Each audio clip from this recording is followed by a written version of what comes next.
Vicious and Volatile by Keary Taylor, narrated by Jesse Elwin.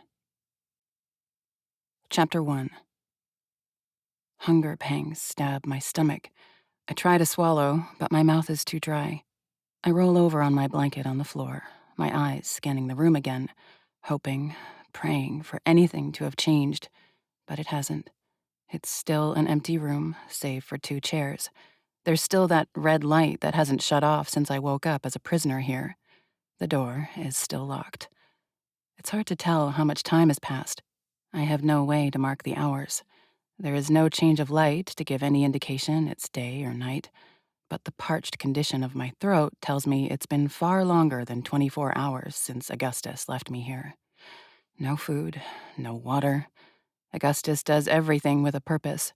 He's starving me to make me weak, to make it so I can't resist once the buyer he's lined up comes to retrieve me. The sick bastard. There was supposed to be another red party. Aries got the notification. I don't know exactly how long it's been, but surely that time has passed by now. Am I going to get some company? It makes me want to rage, scream, beat something when I think about the red parties and what they're for. Augustus takes people from them, and then he sells them. I pull myself into a sitting position, though it isn't comfortable. I have this one blanket, but no bed. It lies on the cold, hard tile floor. I groan as I wrap my arms around my stomach. More than 24 hours. It's definitely been more than 24 hours since Augustus left me here. Plus the time I was unconscious after his cronies jabbed me in the neck with a sedative, knocking me out. I'd do just about anything for something to eat right now. I'd do worse things for some water. I scoot back until my spine is against the wall, tilting my head back to rest against it. I squeeze my eyes closed, trying not to let the nightmare that is my present reality completely overtake me. But my brain won't stop running through everything. What is Aries doing right now? My heart gives a squeeze when I think about how panicked he must be. He ripped a man's heart from his chest when the man tried to touch me. Now I've gone missing for what I know is more than 2 nights. I can just imagine how he's tearing up New York in search of me. How long until he realizes it was his own damn father who took me? The thought sends a jolt of terror racing down my spine. Aries is terrifyingly capable, but if it came down to it, who's stronger, him or Augustus? Because Augustus is older. He's been a vampire for 80-something years, as opposed to Aries' 6. It makes my hands go cold when I think about the possibility of Aries getting hurt, of him being in danger because of me. Fuck. I wrap my arms around my knees, hugging them into my chest. The weight on my finger is a comfort. I hold my hand up, seeing the massive engagement ring Aries placed on my finger just weeks ago. I'm so damn grateful it's still here. Physical evidence, a grounding of the man who has worked his way into my heart and soul. I clench my fingers, locking the ring on my hand. There's a nightmare waiting ahead of me. Whatever is coming, it's going to be bad. But I vow with every vile, vicious part of my being that I will fight, I will get out, and I will get back to Aries. I startle when the door opens suddenly. I'm too thrown off to make a move, to make a break for it. A male figure slips through the door, and it closes behind him in just 2 seconds' time. Augustus stands there, just inside the door, his dark eyes fixed on me with a smile I'd very much like to rip from his lips. "I hope you've slept well," he says. Every word he speaks makes my skin crawl. "I haven't," I say flatly. He smiles again at that. "Not to worry. I'm sure you'll have more comfortable, permanent arrangements once you get to your destination." "You should let me go," I say, my words a warning. "If you let me go now, Ares might forgive you. He might not rip your heart out through your throat. He might not pull your limbs from your body one at a time." "Mere weeks, Ms. Kincaid," Augustus says in a low tone. "You've meant something to my son for mere weeks. Yes, Ares will resent me for a while again. Will he figure out I was the one who took you? Most likely. I brought him up to be smart. Ares has cut me off before, but it's nothing in the grand scheme of an immortal life. Ares will come around, don't you worry." I'm so fucking tempted to tell Augustus that it was all a lie. Ares' return to Augustus earlier this month had nothing to do with forgiveness. Ares and I plotted against him from the night we met. Ares never forgave Augustus. You don't know your son nearly as well as you think you do, I say with venom. This is getting quite old, don't you think? Augustus says with a bored-sounding breath. We can talk in circles until we're blue in the face, but facts are facts. You are human. You have the blood my kind requires, and you fetched a fine price. Augustus reaches for the handle of the door and twists it. It swings open, and another figure steps inside. He's somewhere between Augustus and Ares in age. Looks wise, maybe mid-30s. His hair is darker and curly. His jaw covered in a thick but well-kept beard. He's average height and build. At first glance, I don't have any extra description for him. He's average-looking in every way. But there's something about his eyes. Fuck, they're dark. Augustus closes the door behind them yet again, and the look in his eyes when he stares back at me. The man is evil. There's no doubt in me about it. Hello, Lana, the newcomer says. His eyes scrape over every inch of me, his gaze hesitating on the ring on my finger. My name is Lawrence Crawford, and you'll be coming home with me today. Fuck you, is all I have in me. Something stings the back of my eyes as reality is setting in. I could get up. I could try to defend myself, to fight what's coming. I'm one of the most capable women in Manhattan. But both of these men are vampires, and I know I don't stand a chance. Lawrence only offers an unamused smile, somehow the look in his eyes growing colder. I need to be on my way, Al, he says, using the same moniker the prisoners had for Augustus. Let's wrap this up. One moment, Augustus was by the door. The next, I feel a faint ruffle of air, and he appears at my side. It all could have been so different, Lana, he says softly, right before something sharp stabs into my neck. I try to swing at him, to claw his eyes out, to at least give him a tiny sliver of pain. But whatever he's injected into me drops me like a rock. I collapse into the darkness. Chapter 2. Prison bars, a dark basement, terrified people.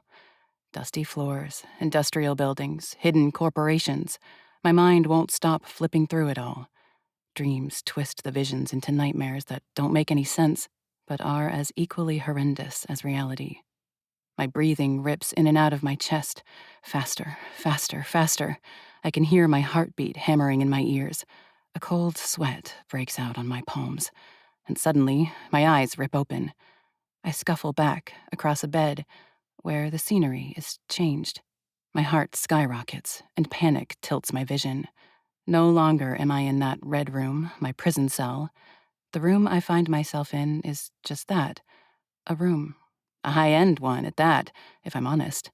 It's a bedroom with dark green walls and polished walnut paneling. An expensive-looking chandelier hangs from the ceiling. The bed I'm lying on is queen-sized and surprisingly comfortable. But it isn't the decorations I'm searching the space for. I would be relieved that I'm alone, but my fight or flight is in overdrive right now. Desperate and maybe a little reckless, I spring from the bed. I head to the first of two doors that lead from the room.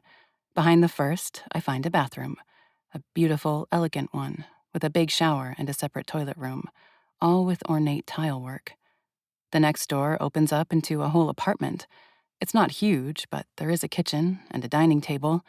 There is a living room with a generously sized television. There's a whole wall of bookshelves, and all of them are filled with books of every variety. It takes a few seconds of terrified observation to realize there isn't a single window in the place, though. When I spot a door across the living room from me, I find it, unsurprisingly, locked. I smack my hands against the door just once. Part of me wants to panic, to start screaming in hopes someone might hear me and come investigate. I want to cry and sink to the floor in sobs. I don't know where I am. I was just sold by an evil man. I don't know anything about Lawrence Crawford, the man who just bought me. If there were a time to break down, now would be it. But as I stare at the surface of the steel door, I force myself to take a breath in and slowly, very, very slowly, let it out between my lips. Panic won't help you, Lana, I think to myself, and you need to be ready if he comes down here. I close my eyes for a moment, forcing calm and clarity into my thoughts. I swallow once, and the motion reminds me of what I need to take care of right now. I turn away from the door and step toward the kitchen. I turn the faucet on at the sink and drink from it, taking deep, huge gulps. My parched throat feels raw, my tongue like sandpaper. Water has never, ever tasted so good. But I know what can happen if you're this dehydrated and you drink too fast.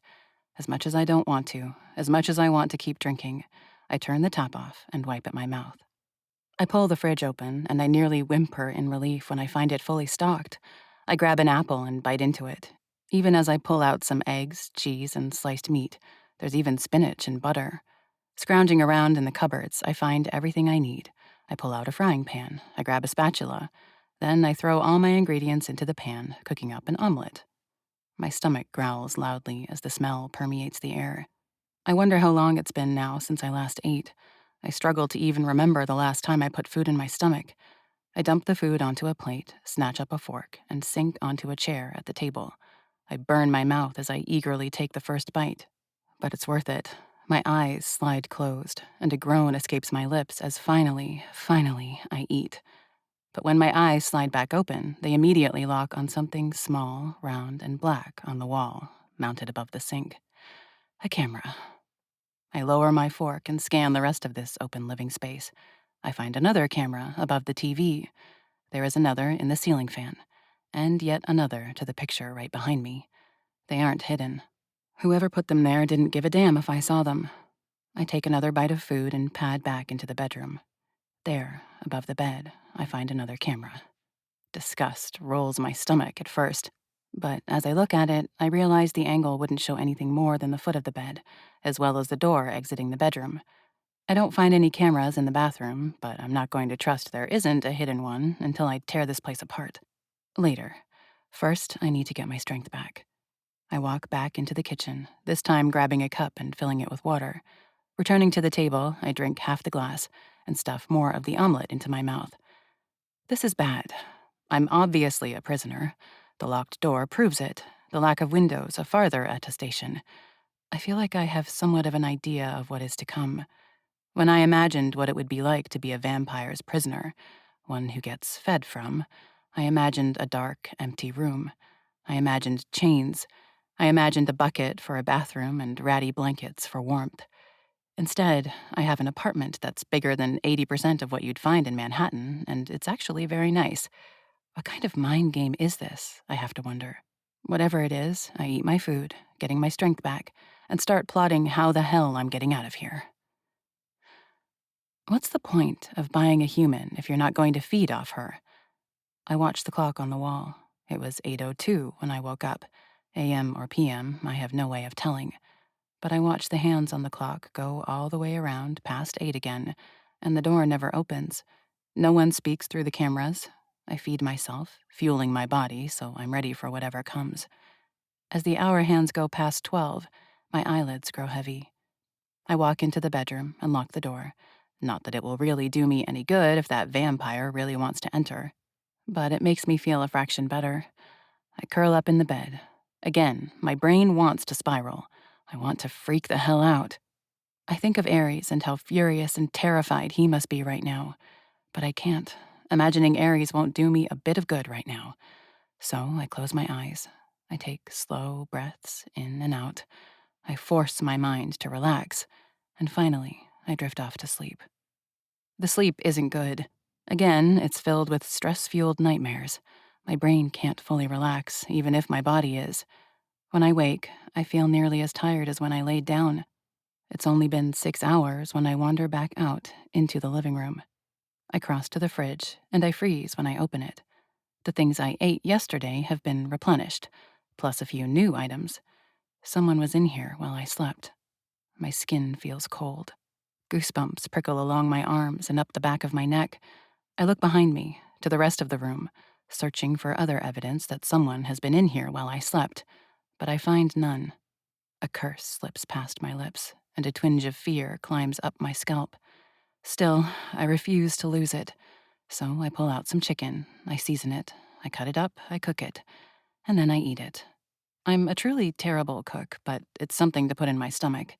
When I'm finished, I turn on the TV. For some stupid reason, I'm hoping for some kind of spread showing me dozens of security cameras. Of course, there is nothing like that, though. I find every streaming service I can think of, plus about 500 channels to browse. Lawrence might not have any qualms about buying humans and locking them up, but he didn't want me getting bored. Because there's also about 300 books on those shelves. I pace the room, actually starting to feel angry that he hasn't come in here yet. I need to do something. At the very least, scream at him for doing something as shitty as buying a person. But the bastard remains absent. So I head into the bathroom. I don't know how long it's been since I showered, and my workout clothes I was supposed to go to work in are starting to feel gross. I comb through every square inch of the bathroom, searching for cameras. I find none, and hope Lawrence isn't a pervert as well as a vampire missing his moral compass. I peel my dirty clothes off, noting that the closet is stocked with basics. Nothing fancy, but enough. I won't be running around naked. I turn the water in the shower on, and within 5 seconds, it's hot. So, Lawrence Crawford is at least somewhat wealthy. I consider all the angles as I shower, washing my hair and my body. This place is nice. The finishes aren't cheap. It feels like I'm in a basement, and considering the size of just my apartment, I'm positive we're not in New York City anymore. Without any way to tell how long I was unconscious between when Augustus drugged me again and when I woke up here, who the hell knows where I am now? I might not even be in the same country anymore. That thought makes my heart drop. Ares is capable. He is connected. He has resources. Plus, grit like I've rarely seen. But if he has no idea where to look, how is he ever supposed to rescue me? You might have to save yourself, Lana, I think, as I rinse the conditioner out of my hair. Just like the rest of your life, before Ares. I twist the engagement ring on my finger, my stomach quivering. When my shower is over, I shut off the water and pull on some comfortable black pants and a plain white t-shirt. And Lawrence, or someone who works for him, really thought of everything. I find all the basics I need. Deodorant, a toothbrush and toothpaste, a hairbrush, a blow dryer, hair ties. There's plenty of socks and underwear, and fuck, I kind of hate it, because I have everything I need to last a long, long time in this beautiful prison. Just as I step back out into the living area, that door opens. My stomach drops as Lawrence Crawford steps inside. He closes the door behind him. The click I hear echo in the space tells me it relocks. I hesitate, frozen in place for a moment as my brain trips out. Mentally, I go through everything in this apartment. Anything sharp, pointy. There were 4 knives in the kitchen. That will have to do. The only question is, can I get to them without him realizing? Can I move fast enough? I hope you've been comfortable, Lawrence says. I nearly flinch when he speaks, and I think I've been down here a while because talking sounds so damn loud. I tried to make sure you had everything you needed. How do you do it? I can't help but ask, the words coming out as a sneer. Pay money for people, lock them away, keep them warm and comfortable until you're ready to drink their blood. How does your conscience let you do it? Lawrence holds my eyes, taking a moment to think before he answers, and slowly he crosses the room to the couch. There's a tense set to his shoulders that makes me think he's nervous? Anxious, maybe, I don't know. It's hard to read this controlled man. He sinks onto the couch and crosses his legs in a way that, for some reason, screams money, as well as everything else around him. I stay standing just outside the door to the bedroom, watching his every movement. There is nothing I can say to make you understand the reality of my life, Lana, he says, his tone measured and even. Those dark brown eyes of his stay fixed on me, but they're surprisingly non-predatory at the moment.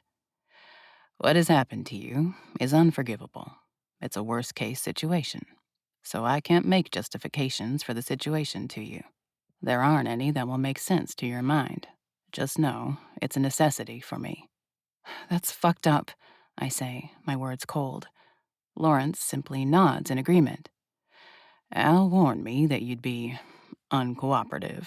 I appreciate you not trying to take a knife to my chest. Yet, I promise him. He also said that you're a capable woman, Lana. Lawrence says as he extends an arm over the back of the couch. Despite him being willing to sell you, you obviously left an impression on the man. But I just want to warn you. I don't want you getting hurt or feeling defeated. But there is no circumstance where you could move fast enough, use enough force, to get the upper hand on me. You will not kill me, Lana. It's disturbing how he's predicted my thoughts so well, and it makes me want to try all the harder to kill him. His real name is Augustus Lonan, I say, because it's something that I do have control over right now. The least I can do is try to ruin him, even if it's a very long shot. He's a real estate mogul in Manhattan. Selling humans is his nasty little side gig. I imagine Augustus tries to keep his real name out of these transactions, but I'd love nothing more than to see him burn for his trafficking crimes. Let the whole fucking world know his real name. Lawrence gives a small smile, though there's no trace of humor in it. It's one that tells me it doesn't matter what Al's real name is. You're a strong woman. The last one I had in here cried, frequently. I understood why. I even felt bad for her. I'm not a man who is afraid of the emotions of others, but I appreciate your bravery. You mistake bravery for disdain, I say darkly. Still, he says, each of his words controlled, careful. You were worth the extra price, and your scent. He shakes his head, and I see something spark in his eyes, red, glowing embers. Augustus wasn't exaggerating about that. It will be over soon. You'll hardly even mind. Before I can logic out what his words mean, he disappears from the couch, and the next second, something sharp pricks my neck. For just a second, white, searing pain explodes behind my eyelids, but just as quickly, every thought drains out of my body. Every bit of tension in my muscles relaxes. The world grows eerily still and even. I feel firm hands grip my arms as my body sags. And sucking, I feel a pull. I feel my heart jump, realizing it needs to work harder. Air huffs out of nostrils, and a greedy moan leaves the lips attached to my neck. But it's okay. It's not real. Nothing is real. Nothing really exists. Not time, not physical space, not even me. What seemed so terrible a few moments ago? Why was I so scared? There's nothing to worry about here in the nothing. It's almost disappointing when I feel the unlatching. My body, my mind, is slow, sluggish, like tar. There are strong arms under me, and somehow my view changes. I'm staring at the chandelier in the bedroom. I hear footsteps, and sometime later, a man with dark, curly hair floats along the edge of my vision. When you're feeling up to it, you need to drink this and eat, a muffled voice says. Get some rest. Thanks, I stupidly say, the world still feeling fluffy and blurry. I will. The footsteps retreat. I hear something click, feel the air pressure change for just a moment, and then there's a click again. It's so quiet. I let my eyelids slide closed. Chapter 3. Don't lose track of time, I think to myself. Don't lose track of time. You need to know how long you've been in here. You need to know the days. You need to understand how frequently he's going to feed. If you lose track of time, you're going to lose your mind. 9:56. I've been down here for 4 days. I've been marking the days by carving ticks into the wall with one of the kitchen knives. Lawrence fed on me just a little over 24 hours after I woke up here. It's been 2 days of nothing. I'm mostly through the next day, and I'm about ready to lose my mind. I keep a knife on me at all times. I'll be more prepared next time Lawrence enters the apartment. He might have warned me that I'll never get to him, but I'm going to try. Every single time. At some point, I have to get the upper hand. I try to keep myself physically ready. I do jumping jacks, push-ups, crunches. I take a pillow from the bed and practice punches. I do everything I can to keep up my training. I've already fallen behind, considering the last month I've taken off work. But I've still got it. I focus on my protein intake. I might be small, but I won't be weak. I pace back and forth in the apartment like a caged animal. I can't focus on the TV. I can't make myself get any farther than a few pages in the books I have at my disposal. My brain is stuck on a loop, replaying the same things over and over. Stab Lawrence. Get the fuck out of here. But I can't stop worrying about Ares. What did Augustus do after he sold me? Has Ares figured it out yet that I've been taken by his father? He has to have, right? The timing is too tight. We discovered the awful truth when we found those 3 people in the basement of Augustus's warehouse. And then I was taken just 1 day later? Ares has to have drawn the conclusions. I have to believe he has. But fuck, who will win that altercation? Ares is a savage. I've seen it myself. The man radiates danger. But Augustus is heartless. Men without conscience are dangerous on a whole new level. Time feels relative now, but later, I'm standing in the bathroom, looking in the mirror, so I don't hear the door when it opens. Just suddenly, some light footsteps. My heart jumps into my throat. Fear and anxiety taking me in a chokehold. But I've been waiting for this, preparing. I slip the knife out from where I've hidden it in my pants. I step just behind the corner of my bedroom door, poised, ready. Out in the living room, I hear Lawrence let out a breath, something that sounds a little exasperated. As I strain my ears, I hear him cross to the living room.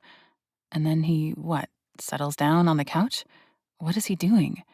I peer around the doorframe, and sure enough, Lawrence is sitting on the couch, facing away from me. I step forward. 1 stride. 2. I raise my arm. When I'm directly behind him, I swing, keeping my aim true. Faster than I can see, Lawrence's hand wraps around my wrist. The knife is suddenly gone, and a loud thwack sound reverberates across the room. My eyes flick to it and find the knife buried in the wall to the handle. "Just sit, Lana," Lawrence says, his teeth slightly gritted. My eyes flare wide as I look down at him, my heart hammering 1,000 beats per minute. He looks annoyed, but not surprised. He hauls me around the couch and pushes me back into the chair next to him. I fall back into it with a huff, my fingers gripping the arms like my life depends on it. My breathing picks up, panic climbing my throat. I just tried to kill this vampire. I failed miserably. Now what? Lawrence looks at me with an annoyed expression, but once I'm seated, he backs away and retakes his position on the couch. He takes a deep breath, as if trying to calm himself. He doesn't seem angry or vengeful, simply exasperated. "You can keep trying all you like," he says, and I can tell he's exercising a lot of patience in this moment. "But you need to understand, I'm not joking when I tell you that you're never gonna gain the upper hand. I don't want you getting yourself hurt in the process." "I don't get you," I say aloud, shaking my head. "That's okay," he says, farther proving my statement. "Very few in my life have." I shake my head. Do you know how frustrating that is? Most everyone I've met in this world is pretty cut and clear. But you, a man who has bought me, I can't figure you out. It's more terrifying not knowing what to expect. There, how's that for honesty? "Have I harmed you yet?" he asks. It's hard to read his expression right now. He almost looks offended, but that's not quite it. Maybe it's boredom. No, indifference? "Besides biting into my neck?" I ask, venom dripping from my words. "Besides buying me and taking me from my fiancé and the life I've built?" He lets out a hard breath through his nostrils. "You're lucky it was me who purchased you," he says, his tone growing colder. "Your life could be much darker, much colder, much more unpleasant right now. Do you understand that?" I swallow once, because his words grow harder with each one spoken. And I know he's right. I'd imagined a tiny cell with no bathroom. I imagined something like Augustus's prisons beneath the warehouse. I nod. "Good," he says, and he seems like he's trying to calm or collect himself. He rubs his hand along the arm of the couch. "I consider myself an even-tempered man, Lana. It isn't my wish to make you live a life of terror or fear. I do need your services, but you deserve a life of ease in exchange." "Can I ask you a genuine question?" I say, trying to gain control over my emotions, trying to not be a fearful little girl trapped in this man's basement. "You can ask," he says. No promise that he will answer.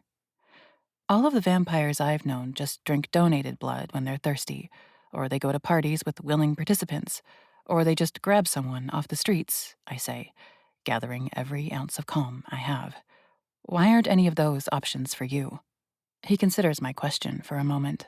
I see the gears turning behind his eyes. He doesn't seem offended by my asking. I'm well known in my town, he says, finally. I've lived here my entire life. Everyone, and I do mean everyone here, knows who I am.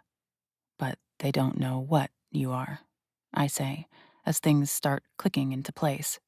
Correct, Lawrence says with a small nod. My father was here and gone in just a few years. Wasn't from here. Didn't stay here. I didn't know what I would be until I died in a skiing accident when I was 37.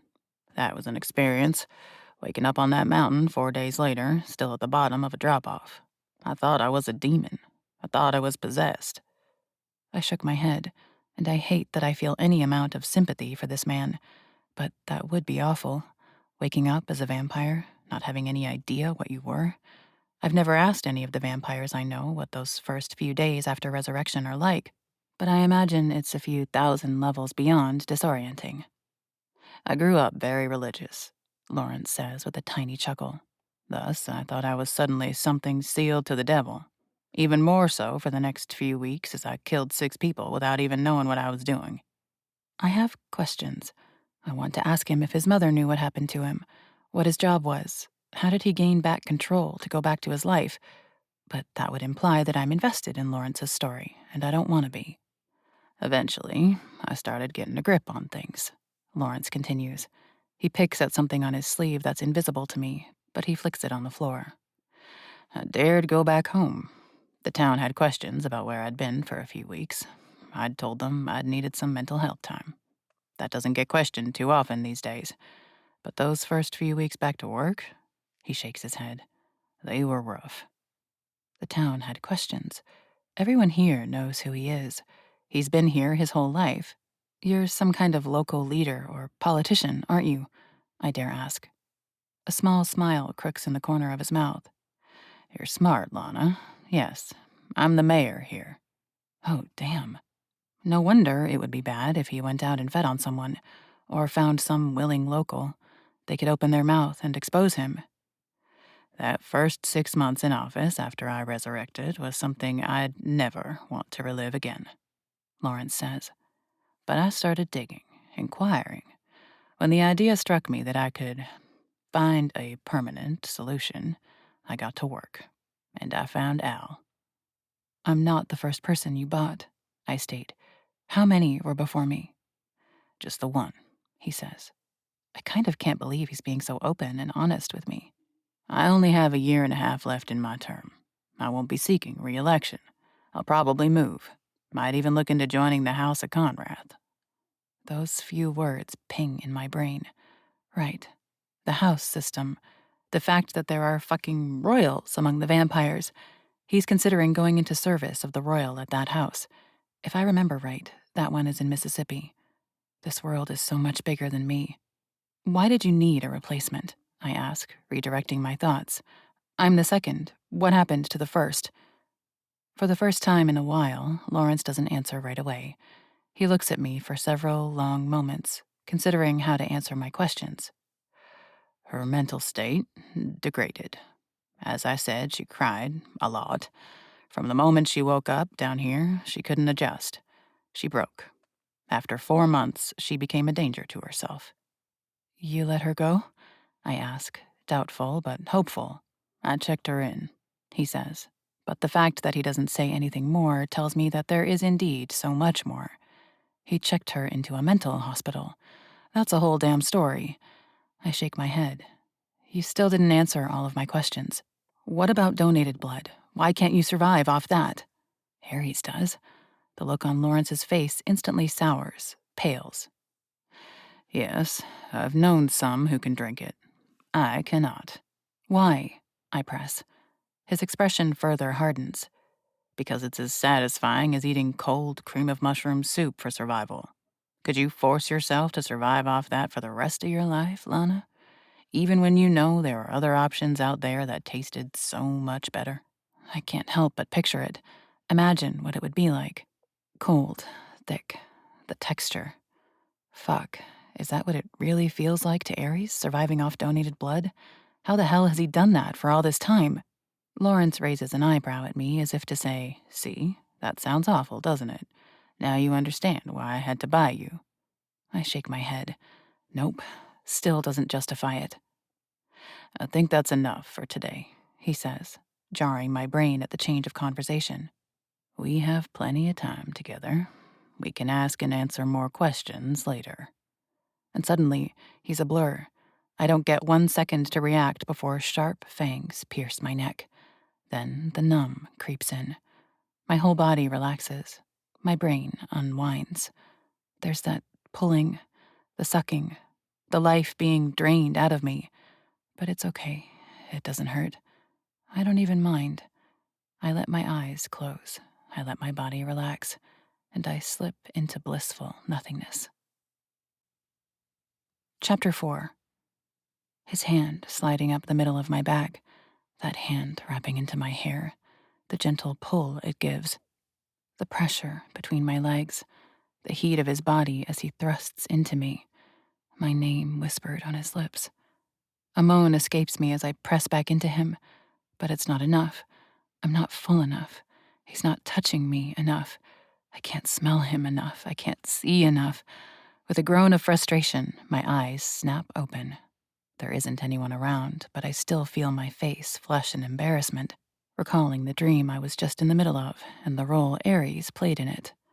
I let out a breath of longing and frustration and roll over. The clock on the nightstand tells me it's 4:11. Why couldn't I have just stayed asleep for 2 minutes longer? Why did I need to wake up before the grand finale? For what? There isn't a chance I'm falling back asleep now. With a sigh, I roll out of bed and shuffle into the shower. It's been 6 days now. 6 days that I've been trapped down in this basement without a clue as to where this basement is located. How many more days will this turn into? I shut the water off, wrap a towel around myself, and step back into the rest of the bathroom. My head whips up to the ceiling when I hear something. A thump. There's never been a single sound that has filtered down into my quarters. I listen hard, hoping to hear something again. I stand stark still, straining my ears. But there's nothing. Maybe Lawrence dropped something directly overhead, but it's done and over already. I pull some clothes from the closet. Simple attire of a black shirt and some black pants. Every time I sleep, my dirty clothes disappear, replaced by clean ones. The same with the food supply. At this point, it's simply becoming fact. I am not alone in this space when I sleep. I'm brushing through my wet hair when I hear another thump.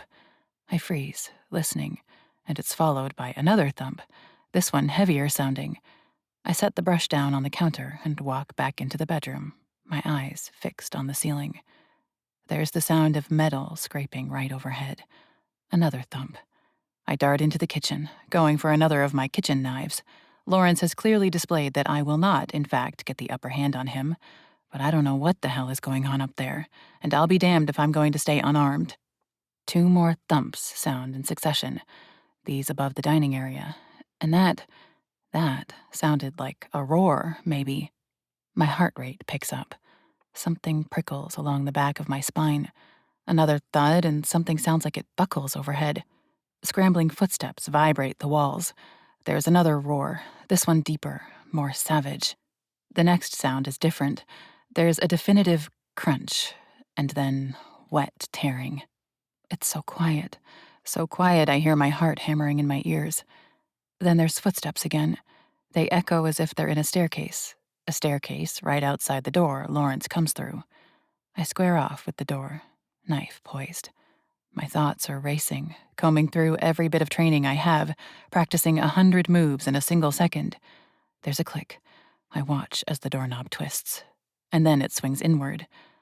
The god of war stands there, a dark shadow silhouetted in the doorframe. Dangling from his left hand is something round, with hair. Something wet drips from it.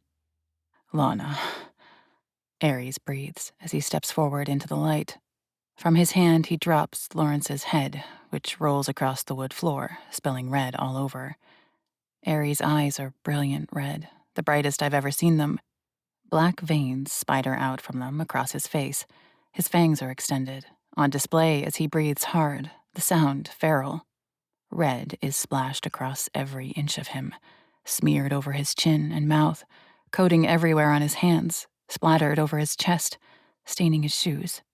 Every inch of Ares is the god of war in this moment. Ares, I whisper, and without an ounce of hesitation in me, I rush forward, my arms wrapped behind his head, my mouth finding his, fangs and all. Those bloody hands wrap around my waist, pulling me close, almost too close. Ares nearly crushes the air from my lungs as he clings to me, as he kisses me with every desperate bone in his body. Lana, Ares breathes again, my name a covenant on his lips as they move with mine. His fingers tighten, sinking possessively into my skin. And it's not enough. I need more. I deepen the kiss, but I need to crawl into this man's skin and inhabit the same body, never to be torn apart again. His hand comes to the side of my neck, its size massive. Ares breaks the kiss, pressing his forehead against mine, his hazel eyes staring into mine. How did you find me? I ask, my mind spinning. I found the record, he says, his words angry, vengeful. The whole record, with everyone. It's fucking coded, though. Or I would have been here yesterday. Fuck, Lana, are you okay? He's staring into my eyes with terror and panic and pure adrenaline. I cover his hand with mine, my other fisting in his shirt. I nod. Yeah, I say, my voice shaking. I'm okay. He didn't... I shake my head, looking to the side, and it really hits me then. That is Lawrence, just his head, detached from his body. Lying there, the visage is impossible to deny. He didn't hurt me. Thank fuck, Ares says, missing the confusion. The conflict in my tone as I look at Lawrence's blood spilling all over the floor. Ares hugs me to him, burying his face in my neck. I squeeze my eyes closed, waiting for the world to darken, for it to spin. Blood. So much blood on the floor, on Ares. But it doesn't come. My vision doesn't tunnel. I don't feel like the world is tilting. Ever since my mother and sister were murdered, I see blood and I lose my damn mind. But this is the second time now where that hasn't happened. The other time involved Ares as well, the night of the Baron's ball, when Ares ripped a man's heart out, a man who had put his hand on me. It's different because with Ares, I am protected, safe. Take me home, I say, the words coming out shaky and a little emotional. Ares' hands come to either side of my face as he looks at me, taking me in, evaluating my state. This is a man who would do anything for me. There's no other way to put it, to interpret the look in his eyes. I can't deny it with a single cell of my body. Ares would move heaven and hell for me. He likely has already, to be standing in front of me right now. Let's go home, he says, pressing a kiss to my forehead. I feel like I should be turning and gathering my things. I've stayed here for 6 days, after all. Surely it's time to pack my bags after this trip and head home. But it was nothing like that. I was ripped away from my life, wearing workout clothes on my way to work. I was taken with nothing. I came here with nothing. I leave with nothing. Ares slips his hand into mine, and he steps for the stairs. For the first time, I walk through that locked door. We ascend a set of stairs, the hallway dark, but not dark enough. I see a massive amount of blood dripped onto the carpeted stairs, poured out of Lawrence as Ares carried his head down here. There's another door at the top of the stairs. It looks like someone taped a stick of dynamite to it and set it off. It's splintered across the room. We step into an office. It's neat, organized. It's decorated in the same green hues and dark wood my apartment was. Books line the shelves. But my stomach quivers when I see that Lawrence's computer monitors are still on. There, on the screen, is a grid of camera views. My apartment is on full display. Sick fuck, Ares growls. He grabs a splintered piece of the door, flipping it in his hand until he has the best grip on it, holding it like a baseball bat. And then he swings it through the air, where it collides with the monitors. They explode. Muttering curses, Ares tosses the scraps aside and stalks through the office. I note the blood sprayed all over the carpet. We exit out into a hall, and the amount of blood quadruples. It's splattered over that mirror. There's a pool of it on the floor. And there, lying against that wall, there is an entire arm. Nothing else, just an arm. My eyes slide down to Aries' hand, which is clasped firmly around mine. It's stained entirely with red. Further evidence of the violence Aries executed extends as we walk down the hall.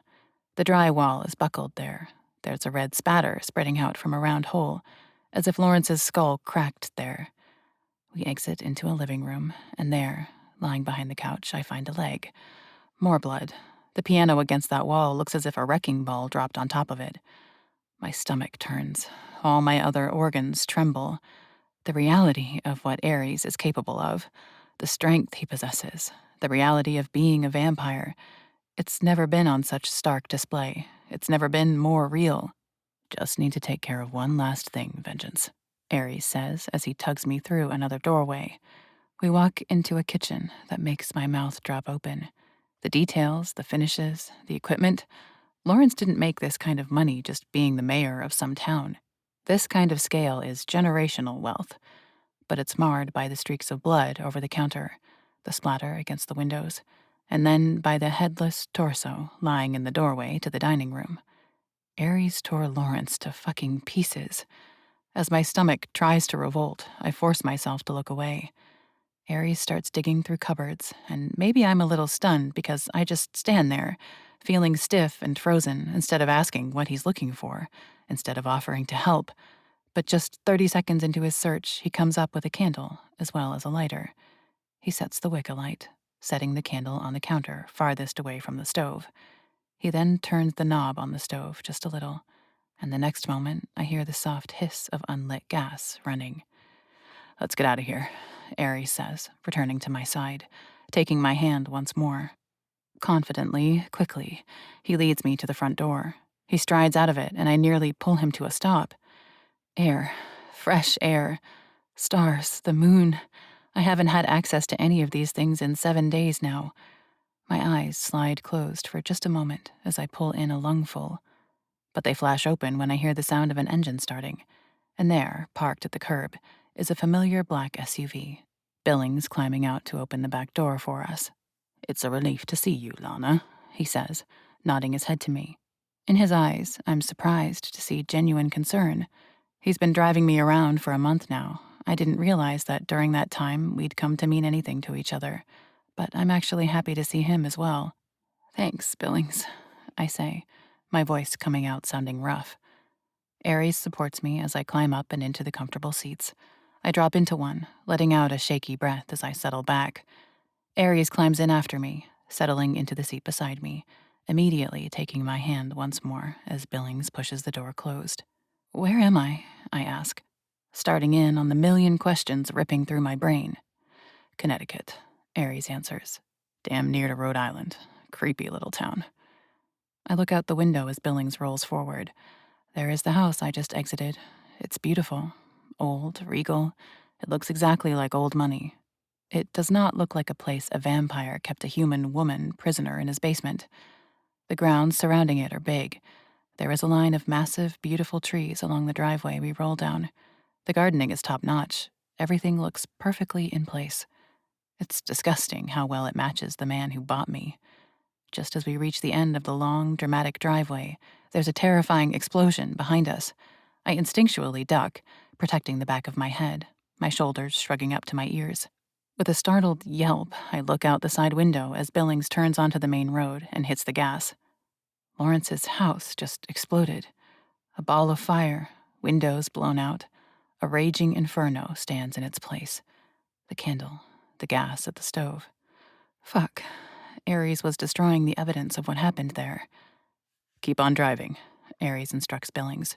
He looks over his shoulder, evaluating the ball of fire that's falling behind us. Holy shit.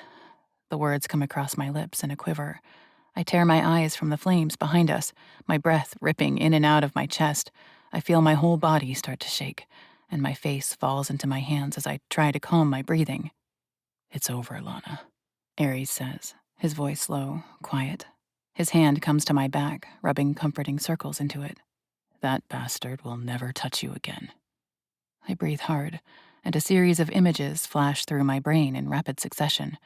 The numb nothing, the door locking me in the basement, Lawrence's detached head, Blood everywhere, and fire. It ends in fire. Lana? Aries' voice breaks through my brain, his concern heavy in his tone. I'm fine, I say suddenly, sitting up as I suck in a breath. I swallow once. I shake my head. Damn it. I don't want to fall apart. I'm Lana fucking Kincaid. I'm fine. Holy shit. Fuck. Damn it all to hell, those fucking bastards. The curses pour out of me, but with every one, a little piece of me feels better. Straighter, lighter. But I turn in my seat, looking Aries in the eyes. I knew you'd find me, Venom. Didn't doubt it for a second. I take in one steadying breath, finding my grounding. I am fine. Of course you are, he says, as a smile curls on those beautiful lips. And good fuck, his fangs are still slightly extended. He leans across, placing one of his hands on the side of my neck. You're Lana fucking Kincaid. His mouth finds mine, his lips hot, urgent, desperate. Damn it, I could kiss these lips for the rest of my life and never get bored. This man is mine, and I am his. It may have only been 5 weeks since we came into each other's lives with the force of a typhoon, but after everything we've been through, after everything we've pulled off together, there is no going back, not ever. I bite his lower lip, and his lips curl into a smile beneath mine. He draws my own lip into his mouth, sucking, claiming, owning. The things you do to me, Vengeance. I'd rip apart this whole damn country if that's what it took. You know that, right? I nod, smiling. I do. Good, he says, the word sounding like a dangerous promise, one that sets my entire body on fire. I take a deep breath and sit back in my seat again. Okay, details. How long since Augustus's goons took me? 8 days. Aries growls. His grip on the arm of the seat tightens. The leather cracks. I nod. So a day longer than I thought. Augustus is still alive? I ask, my gaze darkening as I look at Aries. He nods. For now. I wanted you to be able to watch as I made him suffer. That sends a wash of chills over my body. I want Augustus to pay. Do I want to watch Aries execute the kind of violence he used on Lawrence? I don't know. You said you found the record, but it's coded? I move on. Once more, Aries nods. He pulls a black book from the back seat. He opens it up, showing me. There are lines of numbers and letters, but it just looks like random chaos. My brain feels overwhelmed just looking at it. I figured it out by the date first, Aries says, pointing to the middle sequence of numbers. It's literally just the date you or the others were taken, just written backwards. I realize he's right. As I look over the numbers, I can pick out the dates. I'm honestly still not sure what the first part of the sequence means, Aries admits. I'd guess it's another cipher. The first letter is always either F or M, so I'm guessing female or male, but I'm not sure on the rest of it. But eventually, I realized the last part of the code is coordinates, thanks to the decimal placements. But the numbers were replaced by letters. 0 is A, 1 is B, 2 is C, and so on. Holy shit, my brain is already swimming. But I'm wildly, wildly impressed with Aries' brilliance, that he figured all of that out on his own. And what about Ophelia? I ask, my heart hammering. This is what we've needed all along. What I knew we needed from the moment we realized what Augustus was doing with the people who disappeared from his red parties. You were the priority, Vengeance, Aries says, no apologies in his tone. But now that I've got you, we can find Ophelia. I nod. Good. Finally. It's been 8 weeks since Ophelia went missing. Knowing what she's been enduring for this long makes my throat tight and something bite the back of my eyes. Morning, I say with a nod. Come morning, we deal with all this shit. Chapter 5. My eyes slide open to the familiar ceiling above. I know that crown molding. I know those thick curtains. This bed feels familiar. The sheets smell like mine. Even the sound of the airflow is the way it should be. I roll over, and everything in me calms as I look at my familiar bedroom. Home. I'm finally home. I don't remember how I got here last night. I must have fallen asleep in the car on the ride home. Aries must have carried me up here. I'm still wearing the same clothes I was in when we left Lawrence's house. Sitting up in the bed, my ears strain to find any sound. It's quiet, but I hear the faint shuffle of feet in the kitchen. As I look down, I see streaks of red on my hands, smeared over my clothes. Blood. Lawrence's blood. My feet don't hesitate as I climb out of bed and cross to the bathroom. I turn on the water in the shower and strip the clothes off of me. I dump them straight into the garbage. The temperature of the water is scalding hot when I step into the shower, but I relish in it. I watch as the water runs pink, as Lawrence's blood washes from my skin. It circles the drain before it washes away. Out of sight, out of mind, right? I scrub my body, every inch of skin with expensive, glorious-smelling body wash. My skin is pink and raw before I turn my attention to my hair. I massage the shampoo into it and my scalp, using my fingernails to scrape and clean. After I work it through, I rinse and wash it again. I don't want a speck of the last 8 days left on my body, not a single bit of lingering evidence. I'm absolutely raw by the time I shut off the water and wrap a towel around my body. When I step in front of the mirror, my skin is shiny and pink. Good. Burn it all out of existence. I step into the closet and survey my options. I end up pulling on a pair of Aries gray sweatpants and a comfortable black sports bra. I brush through my hair, noting how long it's grown. It falls to the small of my back, the dark locks thick. I leave my face bare and my feet without socks and step out of the bathroom. Down the hall, I hear voices, and a smile pulls on my lips when I recognize them. Now I know why Aries wasn't in the bed when I woke. I step into the kitchen, and I am immediately attacked by a short woman with choppy, bleached blonde hair. "Florence," I say with a grin as the woman hugs me like she means it. "I've been so damn worried," she says, sincerity in every word. "That fucker deserves to burn in hell for 1,000 lifetimes for what he did." I wrap my arms around her, appreciating the love and genuine concern. Over her shoulder, I see Clementine step forward, tears in her eyes as she wraps them around me as well, engulfing her wife, too, as she joins the group hug. "The evil of some men, I can't—" "I'm all right," I say, though the words come up my throat tight. Emotions make my eyes burn. But I'm not so sure that has anything to do with what's just happened, the hell I've been through. I think it has everything to do with these two amazing women, with the love I feel radiating from them, for me. "Of course you are," Florence says as she looks me in the eyes. "But no, you are absolutely fucking not. What Augustus did was indescribably inhumane and evil. It's okay if you want to rage, scream, or cry." "I'm sure it's coming," I say, pressing my face into the soft skin of her neck, our arms still tightly clinging to each other. "I think I might still be in a little bit of shock for now." "Of course," Clementine says as she brushes a hand over my hair. I meet her eyes.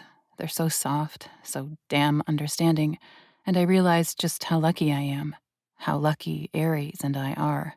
To have these two incredible women in our lives is a blessing. My stomach growls, and they both spring away from me. "You should eat," Clementine says, aiming me for the kitchen. And there, standing back and letting the women love on me, is Aries. He's in the kitchen, behind the island. He leans with his palms on the white countertop, his eyes fixed on us. There's something soft in his expression, something appreciative. I walk around the island, and I don't even hesitate because we have company. I wrap my arms behind his neck, rolling up onto the balls of my feet. Thankfully, he seems to understand the movement because his hands wrap behind my hips, and he hoists me right up off my feet. My legs wrap around his waist, and it's an incredible turn-on, feeling like I weigh nothing at all, supported completely by his large, tattooed hands on my hips. My mouth finds his. I let out a relieved breath as he kisses me. Home, safe, belonging. All those words roll through my brain as this man sears me with his lips. His tongue is divine, his taste everything I've been craving. Something stings the backs of my eyes. I'm in mental and emotional overload at our reunion. I never doubted he'd find me, but I was also terrified I'd never get to touch him again, never have him hold me again. And he's here. We're here. He has me. And I trust him 1,000%. If that weren't my brother, sites like this remind me that there's a tiny little 5% part of me that is turned on by heterosexual physical relations. "Florence," Clementine says, low, her tone a warning, but also amused. "Thanks for ruining the moment," Aries growls as he breaks the kiss and glowers at his sister. You're welcome, she simply says with a grin, exactly as a little sister would.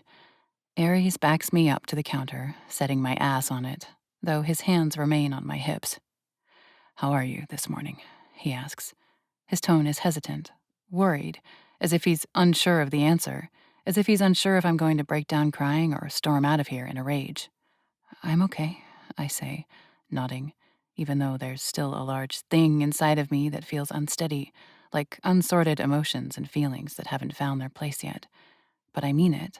Right now, I'm okay. Hungry. Of course, he says, pressing a soft, short kiss to my lips. He turns, grabbing a box from the counter behind. Florence bought pastries from that bakery by her house. No one else can compare, Florence says, her tone undramatic, simply fact. There's orange juice, too. Coffee, though I don't know how you like it. I offer her a smile. Thank you for all of it. I don't drink caffeine, but I appreciate your efforts. So you really are superhuman, she teases. I don't function on less than 4 cups a day. Because you work 14 hours a day, Clementine points out, raising an eyebrow at her wife. I know, Florence concedes. I'm sorry, my love. She leans forward, pressing her own soft kiss to her wife's lips. I dig through the teal-blue pastry box. None of it is what I'd usually eat, but on a day like this, a day so beautiful yet so heavy, a little comfort food is in order. I settle on a bear claw and relish in the flood of sugar to my taste buds. Speaking of your work, anything interesting going on with your vampire lab? I ask as I accept the glass of orange juice Aries hands me. The testing is going well, Florence answers, and her entire face immediately lights up. It's instantly obvious how much she loves her work. I've been reverse engineering Aries' blood for 2 years now and figuring out how to restructure it. Oh, fuck. The words suddenly blurt out of me as I stand up straighter. Aries, did you tell her about everything James told us? About some mad witch scientist king and the curse that created vampirism? Florence says, her brow rising.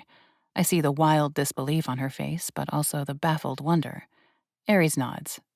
That was a panicked phone call. Sounds like Cyrus tried to play God, and it eternally bit him in the ass. I told Florence she needs to stop her research. Florence rolls her eyes and shakes her head. I'm being careful.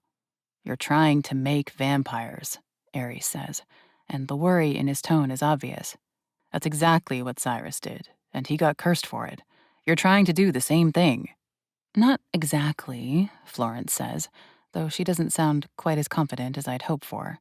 I'm not trying to make myself the ultimate predator, just make some rats immortal, strong, more capable.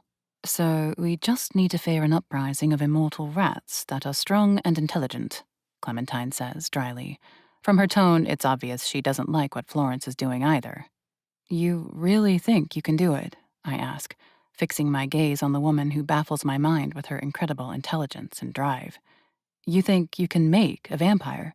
One that doesn't have to be born? I think I can make a better vampire, she says, a wild glee filling her eyes. One that isn't limited by daylight. One that won't be cursed to have to consume blood. Is that even a vampire, then? Aries points out. Or just some medical engineering. Don't ruin my fun, Florence says dryly, before she throws a piece of bagel at him. He catches it midair. Despite how terrible the last 8 days have been, the day is kind of wonderful. I still feel like I'm pushing some things down. Aries is kind of quiet, but spending time with Florence and Clementine is so easy. It's so normal. I guess it's just been a really, really long time since I've had any normal family time. But that's exactly what Florence and Clementine feel like. It's been 2 years since my father died. It's been 8 years since my mother and sister were killed. In a way, it almost feels like I never had any normal family time. But the day with Aries' sister and sister-in-law feels so natural. Thank you for coming over, I say, as I hug Florence in the entryway. Oh, I was coming over whether you wanted me or not, she reassures me with a chuckle. For such a tiny woman, she's surprisingly strong. It's my favorite kind of embrace. And any time you want to see my lab, just let me know. I would love that, I say as I release her, and I mean every word. I move on to Clementine, hugging her as well. There's something so gentle about her, so calm. She feels like the big sister I never had. Rest up, Lana, she says into my hair. I'm so relieved you're home. Thanks, I offer, waving at the two of them as they shuffle out the door. And then it's quiet as I close it behind them. I turn, eyeing Aries where he stands just inside the living room. His hands are stuffed into his pockets. His shoulders seem slightly tight. His eyes are heavy, dark, as he watches me. You've been awfully quiet today, I say, as I walk across the entry and into the living room. He has been quiet, abnormally so. I'd say out of the nonstop conversation that's been going on all day, Aries has only contributed maybe 10% of it. What's going on? I stop in front of him, sliding my hands around his waist. My brows furrow as I take in the heaviness in his eyes. He doesn't say anything, simply studies me. I don't know what he's looking for, but I don't like that seriousness in him.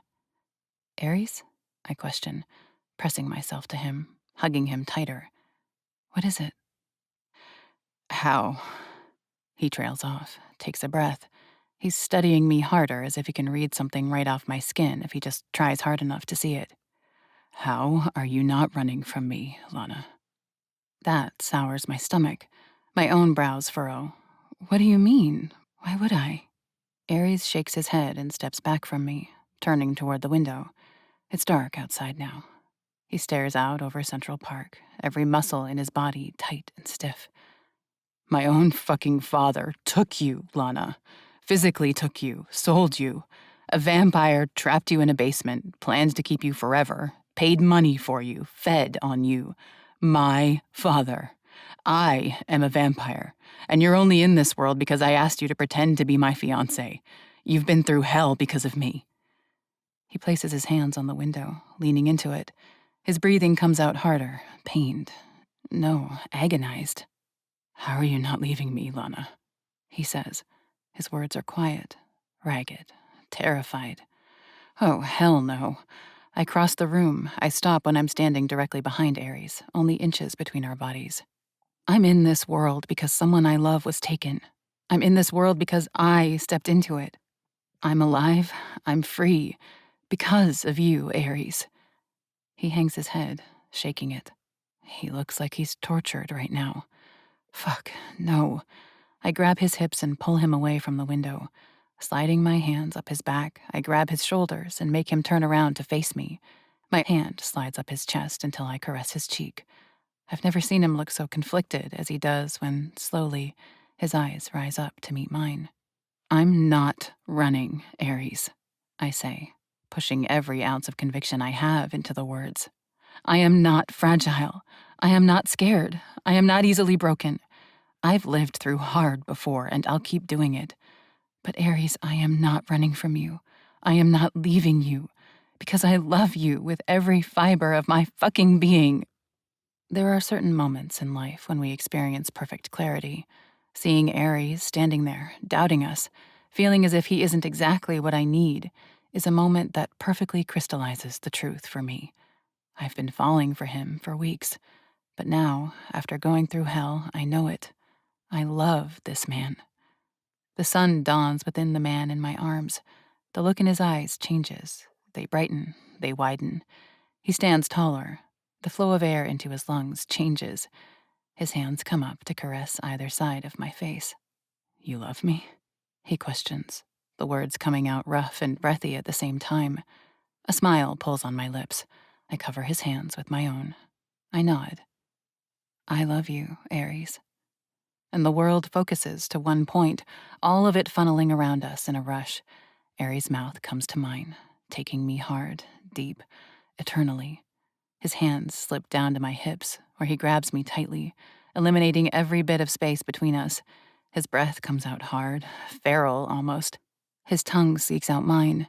His mouth is hot, desperate, his hands even more so. But he suddenly breaks it, pressing his forehead to mine. Those hazel eyes of his burn into mine with an intensity I've never seen before. I love you, Lana, he says, his words ragged. From, I swear, the first fucking moment. I love you so damn much I can't breathe, can't eat, can't think, can't remember who I am without you, and I don't want to go back. I'm fucking yours forever. My entire soul explodes, and it's the most incredible feeling I've ever experienced. Joy, acceptance, home, freedom, binding, nirvana. This is everything right here. I take his mouth again with violence. I am not gentle. I take Ares Hunt to be my eternal mate, my everything, my other half. I kiss him like the world is ending, and I want to go out unable to breathe from the exuberance. My hands come to the hem of his shirt, and I yank. I fling it from his body, and it hits the wall with a muted whack before falling limp to the floor. Greedily, I run my hands up his tattooed stomach, cresting at his impeccable chest. Fuck, I could touch this god every moment for the rest of my life, and it wouldn't be enough. Ares' fingers grip my sports bra, and he yanks it in 2 different directions, splitting it down the middle. A gasp escapes my lips as the cool air hits my breasts, and the next second, hot, wet lips close around my left nipple. My head tips back, another gasp escaping my lips.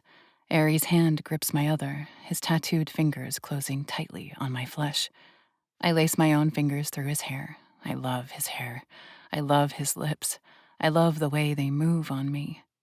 I love the heat of his breath against my skin. I love the way he touches me with possessiveness. I love that he isn't gentle with me, even though he's supernaturally strong. I love every inch of this man and every damn moment between us. Harry's hands slide down to the waistband of the sweats I'm wearing, his sweats, and the next moment, the sound of tearing fabric fills the air. Ares discards the shredded pants to the side. I look down, see the man on his knees before me. His hands come up to cup my ass cheeks, but they curl, his fingers digging into the fabric of my underwear. The next moment, he tears those to shreds as well. As he rises, he scoops me up, his hands on my hips, his mouth returning to mine. He crosses the space in 3 long strides, and suddenly, the cold of the kitchen island is under me as Ares sets me on the marble. Ares, I breathe his name as a questioning prayer. He slides a hand up my stomach, between my breasts. He uses gentle pressure as he pushes me back, my elbows resting on the counter, supporting my weight. Holding my gaze, Ares grabs my ankle and then the other. He hooks one of my legs over his shoulder and then does the same with the other. My stomach jumps and my entire body lights on fire as Ares' eyes slide down my body and fix on my most intimate area. For a moment, I feel myself flush. I feel embarrassment heat my skin. I try to squeeze my legs closed, but I take in the look on Ares' face. The reverence, the worship, the love. I love this man. He loves me. He wants to worship me, and I'm going to let him. I take a steady breath as I let my legs relax a little. I settle back onto my elbows and forearms. Ares watches with absolute intent as he slides a tattooed hand down my inner thigh. Goosebumps flash over my entire body. My breath hitches as he gets closer to his destination. I can't help it when a sigh rushes over my lips, when those beautiful fingers slip over my mound, drag over my clit, and then down into my very wet folds. I watch Ares' face the entire time as he slides a finger into me. My breath comes in and out erratically. Another little sound escapes me as he slips another finger inside me, stretching me in the most blissful way. He dips. My neck loses its strength, my head tipping back as his lips connect with my center. Fuck. My body trembles as Ares' tongue makes contact with my clit, swirling around it with precision. I think of the fangs that can extend in his mouth, the danger they pose to such soft, tender flesh. But never, never have I felt in danger around Ares, not even for a second. I moan, tightening my thighs around Ares' head. The fact that he's doing this to me on our kitchen island, that he wants to make me feel good, it's intoxicating. Don't stop, I gasp, my voice breathy and desperate. I feel Ares smile against my heat. Never, he promises. The vibrations of spoken word against my clit sends a jolt of pleasure through me. He snakes an arm around my thigh and slides me closer to the edge of the counter. He sucks me, hard. I fall flat on my back against the counter, my fingers lacing into my hair as a wild noise escapes my lips. Ares teases me with his tongue, dipping it inside me before returning to my clit, building a rhythm that has me writhing on the counter. His tongue makes a wide, flat pass from back to front before his mouth locks around my clit, and he gives a hard, pulling suck. Curses, praises pour from me mindlessly. Ares pumps those 2 fingers in and then out of me, curling in just the right way to hit that sacred spot deep within me. The breath rips in and out of my chest. My fingers tighten in my hair. My back arches off the counter. It's time. Let go, vengeance. Ares coaxes, even as he spreads his fingers into a wide V shape, stretching me farther. His words, his wicked tongue, his savage fingers, they all push me over the edge. The orgasm crashes through me like a tidal wave. My vision blurs, and I can't help but scream Ares' name as pleasure drowns me. Ares drags his tongue over my clit once more before locking his lips around it, sucking with a pulsing rhythm. I'm panting, nearly sobbing by the time climax begins to subside. I can hardly see straight when I open my eyes to see stars on the ceiling, but I don't get a second of reprieve. Ares drags me across the counter until I slip right off the edge of it and into his arms. His mouth comes to mine as he walks us through the penthouse. I taste myself on his lips, and it makes my brain spiral. His tongue is hot, desperate. His grip on me is possessive and feral. The door reverberates when Ares kicks it open, but he smoothly crosses to the bed, where he lowers me, his hand supporting my neck. I am not calm. I am not composed. I claw at his belt, desperate to get it undone. I'm frantic as I unbutton his jeans and finally shove them down to let the length of him spring free. Between us, I grip him, shivering at the rod of steel. Ares kicks his pants off the rest of the way and climbs on top of me like a lion on a hunt. Ares Hunt. Every letter of his name fits. There's the sound of a drawer sliding open and then tearing foil. Damn it. I was on birth control, but then Augustus ripped me out of my life. Now I'll be starting all over again. At least this time we have a condom.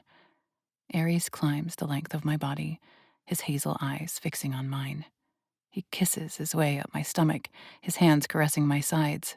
I bite my lower lip at the sight of him. This dark, tattooed god, worshipping my body. You're all I want to touch for the rest of my life, Lana, he says, as he crests over my shoulder, bringing his lips to my neck. I swallow just once. Fuck, the rest of his life. Ares is immortal. I am not. I think of Giovanni and his wife, the woman who looks old enough to be his mother now. That will be you someday, I think, and the very thought makes something sting at the back of my eyes. But I push the thoughts away. Be here now. I replace the thoughts. So I pull Ares' lips to mine. I sink into the kiss. My legs curl up to my chest, spreading as Ares positions himself between them. My lower belly quivers as his heat teases at my entry. I let out a breath as he sinks his weight forward, burying his cock inside me. Breathe. I have to breathe as I adjust to his size. Ares returns his attention to my throat, kissing and sucking at the tender flesh there. My fingers dig into his shoulders as he slides back. My grip on him tightens as he pushes inside once more. I trace my fingers over the intricate designs on his body as he moves inside me. There's an angel's wing. That's the hands of an ornate clock. There's a maze with no exit. The face of a gargoyle stretches up one side of his neck, an angel on the other side. Up the center of his throat is the handle of a sword, the length of it tracing down the center of his sternum, ending just before his belly button. Every inch of his torso, his back, his arms, his neck, his hands, is covered in ink. Ares invested a fortune into the art. Suddenly, I want to know the story and meaning behind every one. So far, I only know that the runes across his knuckles mean creator of my own fate. I need to know them all. But not right now. Not this moment. I sink back into the present as Ares slips a hand between us. Between my legs, his finger teases my clit. He squeezes it, then the pad of his middle finger circles it. It's a beautiful dance of want and love. Ares works me higher. I drag my fingernails over his back. I whisper his name. He prays to my flesh. I shatter with tears in my eyes at the beauty of it all. Ares roars his release as the feral god he is. Do you understand, Lana? Ares says as he returns from the bathroom with a warm, wetted washcloth, the condom disposed of. The way you've burrowed yourself into my soul. He kneels between my legs, his hands softly caressing my thighs, opening them. He cleans me, even though we used a condom, and I never knew aftercare could be a massive turn-on until I united with Ares. Do you understand that I'd light a match to the entire world and let it burn if you asked me to? Do you understand the power you hold over me? I reach for him, pulling him forward until he lays across my body, his head resting on my chest. He has to outweigh me by at least 70 pounds, but the weight is comforting. I lace my fingers through his hair, pressing a kiss to his loose curls. Do you understand that I'm ruined for anyone else? I say in return. There isn't anyone else, ever, for the rest of my life. It's always going to be you, Ares. He reaches up, tracing his fingers along those of my left hand. His fingertips trace the band that circles my finger. He takes my hand next, turning it slightly. There, he eyes the massive diamond he placed there. When it's the perfect day, the perfect time, there's going to be a real proposal, Vengeance, he says through the dim light. Mark my words. Adrenaline spikes in my blood. A smile curls on my lips. But I think I just might die if you ever take this off, even if there isn't a reason for it to be there as soon as Augustus is dead. The conviction in his words, the deadly seriousness, is enough to cement his place in my soul. Someone would have to pry it off my cold, dead body, I say with my own grim certainty. Ares tips his head up, his lips seeking mine in the growing dark. The promises just spoken were as solemn as any vow spoken at an altar. I feel it in my soul. I feel it radiating off every cell of Ares. He rolls, wrapping his arms around me. I rest on his chest, my hair fanning out over his skin. He presses his nose into my hair, his breathing relaxing. I listen to the sound of his heart beating. It's so steady, something I can count on, like the sun rising and falling in the sky. The center of my whole world. This man has somehow become the center of everything to me. And I sleep easy that night, knowing I'm the same to him. Chapter 6. We had our day of recovery, a day of normalcy, a day to reconnect with family, a day to declare the vulnerable truth, a day to unite in every way possible. But now, the clock is ticking. Now time means something again. We have the record. It's coded, so we don't know exactly which one is Ophelia, but before we can rescue anyone, we have to make sure the man who put them in such a perilous position can never do it again. We have to take out Augustus. I've never plotted someone's death before.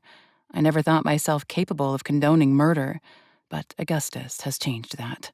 What he's done is unforgivable, and he will continue doing it. More people, more sales, more innocent lives taken from them. Augustus left Manhattan the day you were taken, Ares says, sharing details I've wondered about but haven't asked after yet. He paces in the study we never go in. It's a beautiful space, it just hasn't served much of a purpose for us yet. But it seems a fitting place to plot the demise of an evil, rich man. He hasn't answered my calls since. He has a location blocker on his phone. He knew damn well I'd be coming after him. He thinks you'll eventually forgive him for what he did, I say flatly as I lean back in the expensive leather chair, crossing my arms over my chest. He told me so. He seems delusionally confident in it. Fucking bastard, Ares growls as he shakes his head. The coldness in his eyes is enough to freeze over Death Valley. He stalks to the desk and drops into the chair. He steeples his fingers together, staring over the tips of them, his eyes not focused on anything in particular. I can practically see the gears whirring in his head. He's going to be cautious in coming back to the city. He's got to know I'm onto him. There were obviously cameras at his warehouse. If he saw you, he saw me. He knows I set his prisoners free. So what does it take to lure him back here? Or do we find him and go to him? I ask, because it's what this all boils down to. Ares doesn't answer right away. He's running through scenarios in his head, evaluating all the possibilities. It's simply not realistic for me to play it that I don't care about you, and I just ask him to come back. He'll know I'm lying, and he'll never show up. So we need to go to him, I state. Aries nods. He'll be somewhere he's comfortable. Somewhere he can wait me out for a while if need be. But business doesn't stop just because he's hiding. Which most of it's in Manhattan, right? I ask. Aries nods. Seems like he'd stay in the same time zone then, I say, arching a brow. I agree, Aries says as he sits forward. He takes the laptop that has been lying there and opens it. I walk around the desk so I can see the screen. With a couple of keystrokes, Aries pulls up a list. There are addresses and parcel numbers. These are all the properties Augustus owns. If we eliminate all the ones that are in New York, a few more strokes, and the list shortens significantly. And then all the others that are outside of Eastern Time, the list shortens even more. We're still left with about 15 properties. What about proximity to an airport? I ask as I study the list. About half of them are town names I don't recognize, which makes me think they're small towns. Augustus would want to be able to get somewhere quick. If he needs to take care of business, he's going to want to get on a flight, right? That brain of yours is one of the reasons I love you, Vengeance, Aries says with a wicked grin. I bend down, kissing him once. Though it's branding, something deep and serious. But we both turn our attention back to the screen. This task takes us a little longer. We check each town name with a proximity to an airport. Within 10 minutes, we eliminate another 7 properties, leaving us with still 8 possibilities. What about any other red parties? I ask, my throat instantly feeling tighter. Have you gotten any notifications about any new ones? They could be outside of New York. I haven't, Aries says, and I see something spark in his eyes. As far as I can tell, the last one I got a notification about got canceled. The one that was supposed to happen right after you got taken. But now that his Jersey warehouse is compromised, he'd need somewhere he could get away with storing people. Just that statement right there is reminder enough why we're hunting Augustus, why he's going to meet a bloody end. Aries copies each address and puts it into an overview map. The first 2 are apartment buildings. It would be nearly impossible to get away with hiding people there. Another is a luxury townhouse. Same there. He may be hiding where he kept me, I say as I chew my lower lip. There weren't any windows in that place. It either felt like I was in a basement, like Lawrence's, or like I was in a warehouse-type situation, like in Jersey. This one wasn't set up for prisoners, not like the Jersey warehouse. That rules out the 2 Florida properties and the one in New Orleans, Aries says, hope dawning in his tone. You can't do basements there or you'd be in water. This leaves just 2 possibilities. I scan the addresses. One is in Virginia, the other in Philadelphia. I was drugged when Augustus's goons took me, I say, the words coming out fast as the idea strikes. Unless Augustus took a private jet with a pilot and crew that asked no questions, it would have been hard to fly with me. But it's only a 2-hour drive to Philadelphia. We easily could have driven there. Aries places his hands on either side of my face and pulls me in for a kiss. The expression he wears is wildly gleeful, vengeful, and proud all at once. I'd bet anything it's that then. Pack a bag, Vengeance. We're going to shed blood in Philadelphia. I expected Aries to pack a bag full of weapons. Daggers, stakes, guns, anything deadly and possibly illegal. But he packs nothing. I guess his fists and fangs are all the weapons he needs. He does, however, pack me plenty of weapons to defend myself. He makes sure the gun he gave me the night we met is loaded, that there are extra bullets. He makes sure I know how to load it. I don't know where the hell they've been hiding, but he produces a dozen wooden stakes. He even has a 10-inch long dagger. He places all that in a bag before handing it to me. I'm not going to let anyone get within biting distance of you, but you're damn capable, Vengeance. I can hardly explain what his faith in me does for my confidence. 20 minutes later, we walk out to the curb where a nondescript silver car pulls up. Charlie Adams? The driver asks as he climbs out. Yes, my other half answers as he pops the trunk and places our bags inside. The driver hands the keys to Aries and heads down into the subway entrance just outside our building. Charlie? I ask as I raise an eyebrow. We climb into the car and Aries takes off. There's been times when I couldn't use my actual name, Aries explains as he navigates through the light evening traffic. Charlie Adams is one of my least frequently used pseudonyms. What we're doing tonight, He shakes his head. I can't be Ares Hunt. I swallow once at that. Of course he can't. He's planning to slaughter someone tonight. He can't rent a car under his name just in case they somehow get linked. I don't ask any more questions as we race through the night. The air is heavy, thick.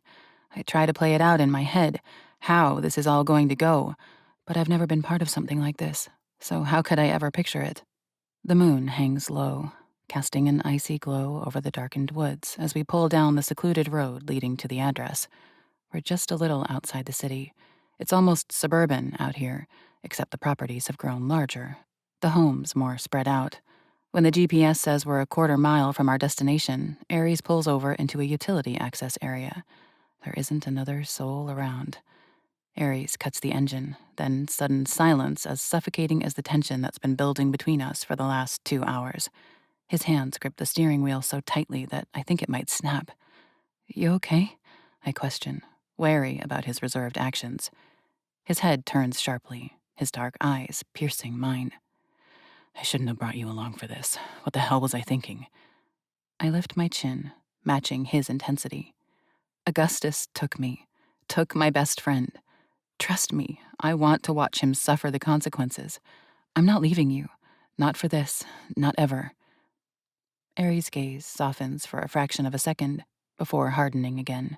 He exhales, the sound heavy, resigned. Stay close to me. Don't try to be a hero. I nod, even though we both know I'll do whatever it takes to have his back. We step out of the car and Ares pops the trunk. He digs through my weapons bag, handing me the gun and the leg holster that I also didn't know he had. He helps me fit it correctly, then straps a belt around my middle, one that fits the stakes and the dagger perfectly. You use every ounce of strength you got if it comes down to it, Ares says, obviously hating the taste of every word on his lips. If you use the gun, aim fucking true. I want to say that's never going to happen since I've never fired a gun in my life, but that's not going to help anything right now. So I simply nod. We turn down the road and set off through the trees. Ares moves like a predator, his movements quiet and calculated as we make our way through the woods. And finally, faint lights filter through the leaves, and a mansion comes into view. The faint sound of footsteps crunching on gravel reaches my ears, and Ares holds up a hand to stop me. There are guards, he whispers, his voice so low it's almost inaudible. I strain my eyes and catch a glimpse of movement near the mansion's perimeter. 2 men, armed but clearly not expecting trouble. Ares motions for me to stay put, and before I can protest, he's gone, a blur of shadow and speed. What happens next is a silent display of brutality. Ares takes them down without a sound, his strength and precision terrifyingly efficient. One moment the guards are standing, the next they're crumpled on the ground, unmoving, each of them lacking a head now. He steps back into view, his expression unreadable, and gestures for me to follow. I intentionally don't look down at them as we walk past. My heart pounds as we approach the mansion. The closer we get, the heavier the air feels. I recall that red room, the one I woke up in, the one where Augustus told me I was about to be sold, the one he held me as prisoner in. Everything in me screams that this is the same place. This house is a mausoleum of secrets and sins, and at its center is the man who tried to destroy both me and Ares. Ares leads the way to a side entrance through a garden. He places a hand on the door, tilting his head slightly as if listening. His stillness unnerves me. He looks like a statue carved from pure tension. I don't hear anyone else inside, Ares reports. He obviously wasn't expecting us to find him. I nod, my heart rate doubling as Ares pushes the door open. Inside, the hallway is dimly lit, the infrequent bulbs casting eerie shadows along the walls. The air is stale, heavy, and smells faintly metallic. My pulse quickens as I step in behind him, my sneakers nearly silent against the concrete floor. We move deeper into the belly of the mansion, Ares gliding ahead like a shadow come to life. I stalk behind him, my eyes darting in every direction. Every sound, every distant creak, every faint hum of electricity feels amplified in the oppressive silence. Every step feels like a countdown to the moment we'll face Augustus. When we reach the back of the house, Ares stops in front of a pair of ornate double doors. He looks back at me for a moment. He doesn't have to say a word, but I get his question loud and clear. Are you ready? I nod, though my hands tremble slightly at my sides. He pushes the doors open, and my heart jumps into my throat as Ares steps inside. The air feels suffocating in Augustus's opulent drawing room, thick with the scent of old leather and blood. The fire crackles, casting flickering shadows over the walls. Augustus sits in his oversized leather chair, a picture of calm, with a book in hand and a glass of blood on the table beside him. He looks up as we step in, and a slow, cruel smile spreads across his face. Ares, he says, his voice smooth, almost bored. He closes the book with deliberate slowness, setting it down. I expected you sooner. It's a lie, but not a surprising one. If Augustus truly expected us, he would have had triple the security, but he'd rather look like a liar than an idiot. The weight of his father fills the room, but Ares steps forward, unshaken. His body radiates fury, every muscle taut, his fists clenched at his sides. I stay close behind him, my heart pounding in my chest. Running only delayed the inevitable, Ares says, his voice sharp and low, like the edge of a blade. You knew I'd find you.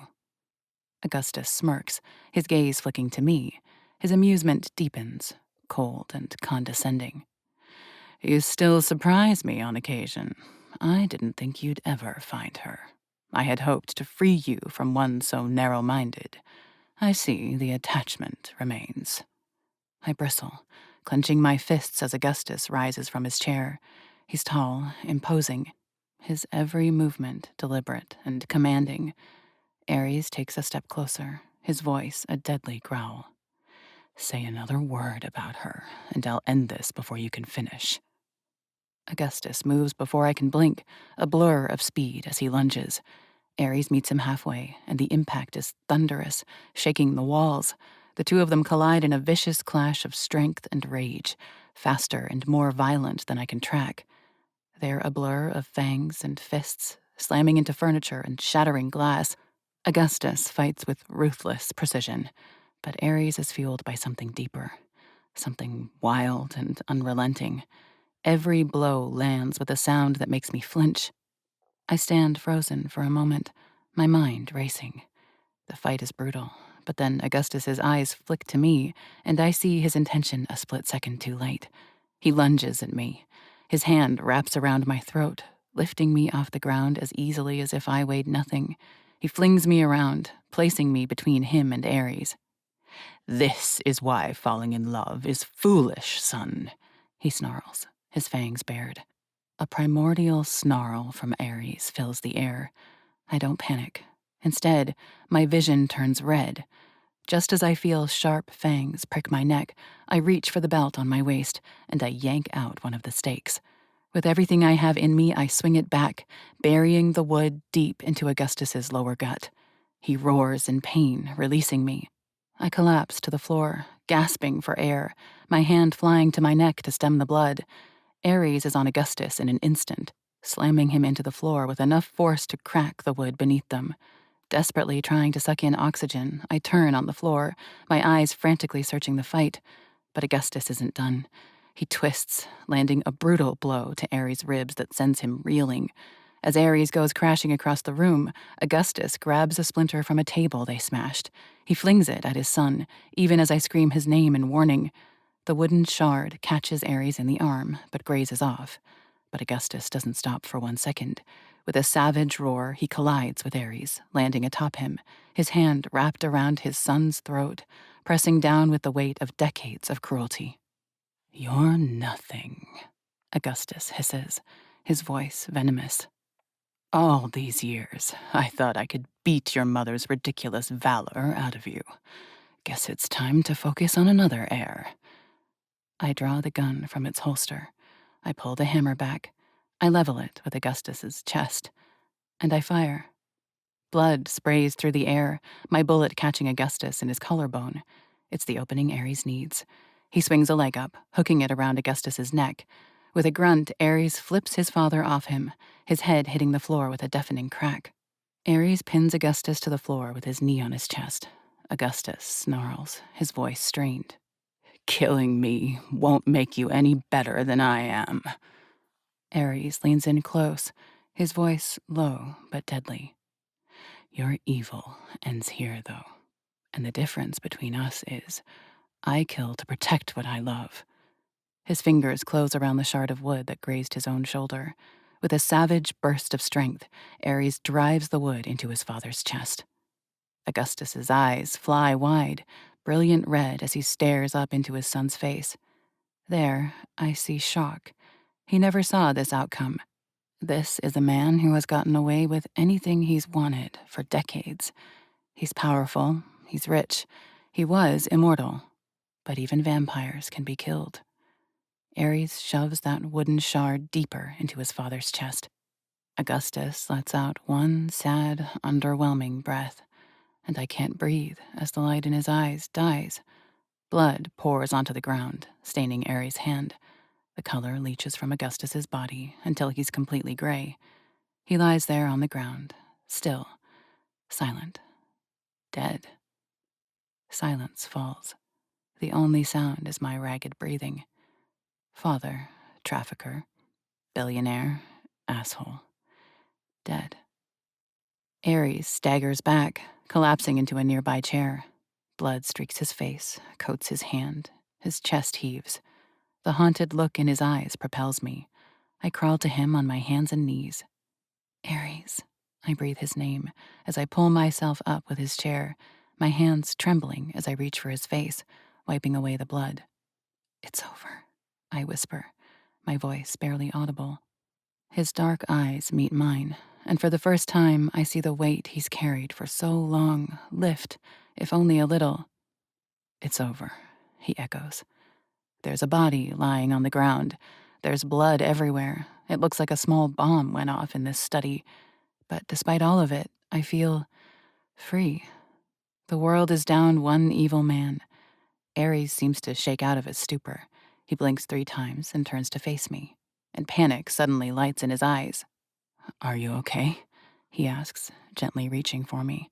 He turns my head to the side, taking in the shallow puncture marks in my neck and the redness from Augustus's grip. Fuck, that bastard bit you. It's not the first time, I say with venom as I eye his dead body. What? Ares asks in a horrified hiss. When he first took me, I say, shaking my head. It doesn't matter now anyway. You made him pay for it. Should have made it a lot slower, he snarls as his eyes go back to his father. Ares tugs one of those stakes from my belt. With a quick flick, it sings through the air before it strikes Augustus under the chin, burying itself up into his jaw.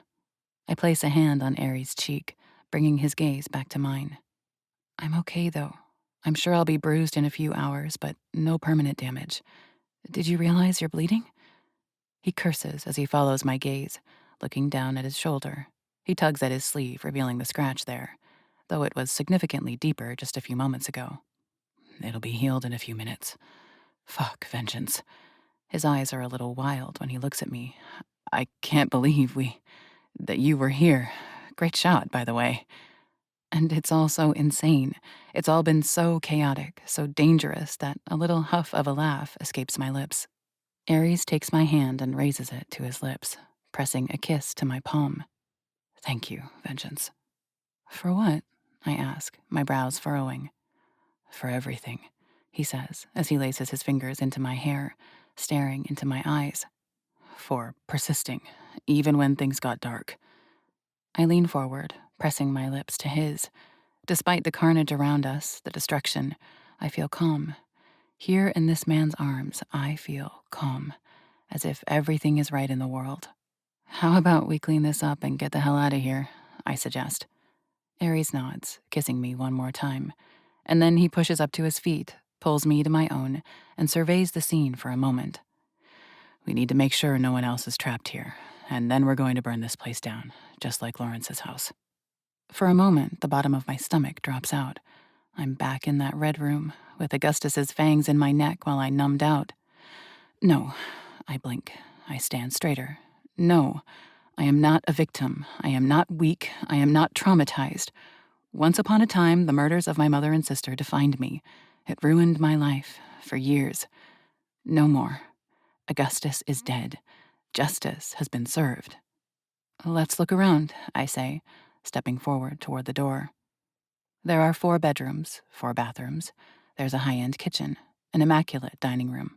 We find the door at the back of the butler's pantry. It's not exactly hidden, but it's not obvious either.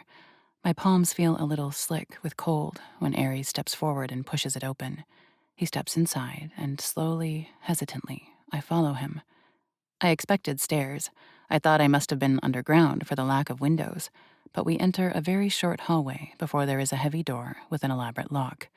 I breathe a little easier when I see it isn't currently locked, though. Aries pulls it open, and the red light spills out into the hallway. This is it, I say with a nod as I look around. I stay in the hall as Aries walks in and scans the space. Thank the dark, it's empty. This is where I woke up after Augustus took me. Aries mutters a string of curses. I see his fingers curl to form fists.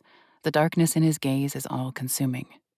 At least he hasn't taken anyone else, I say, trying to focus on anything but how it felt to be left here after Augustus told me I'd been sold.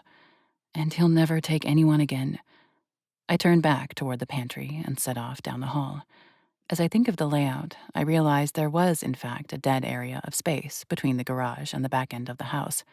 I was never underground, just trapped in a well-insulated, hidden area of the house. I step out into the pantry and exit into the kitchen. From behind, Aries steps around me. You wait by the back door, Vengeance, he says darkly as he walks back toward the study. Don't go out the front, just in case anyone drives by the house. I want to ask him why I'm waiting by myself, but Aries steps back into the study and closes the door definitively behind him. Just 2 moments later, I hear a loud whack. I flinch. 3 seconds after that, I hear another thud, this one softer sounding, as if something absorbed it. You wait, Aries had said. He doesn't want me to see whatever he's doing behind that closed door. I rub my hands over my arms and work my way to the back of the house until I find the door. And there I wait, barely able to hear the sounds of destruction and vengeance across the house. I try to think of the future, of what comes next as I attempt to block out the horror of this house. We have to find Ophelia now. We have to rescue her. And we have to do something about all the other victims taken from their lives. Does that fall on Aries and me now, to go and save all these people? Is that what our life will look like from now on? Going and tracking people down?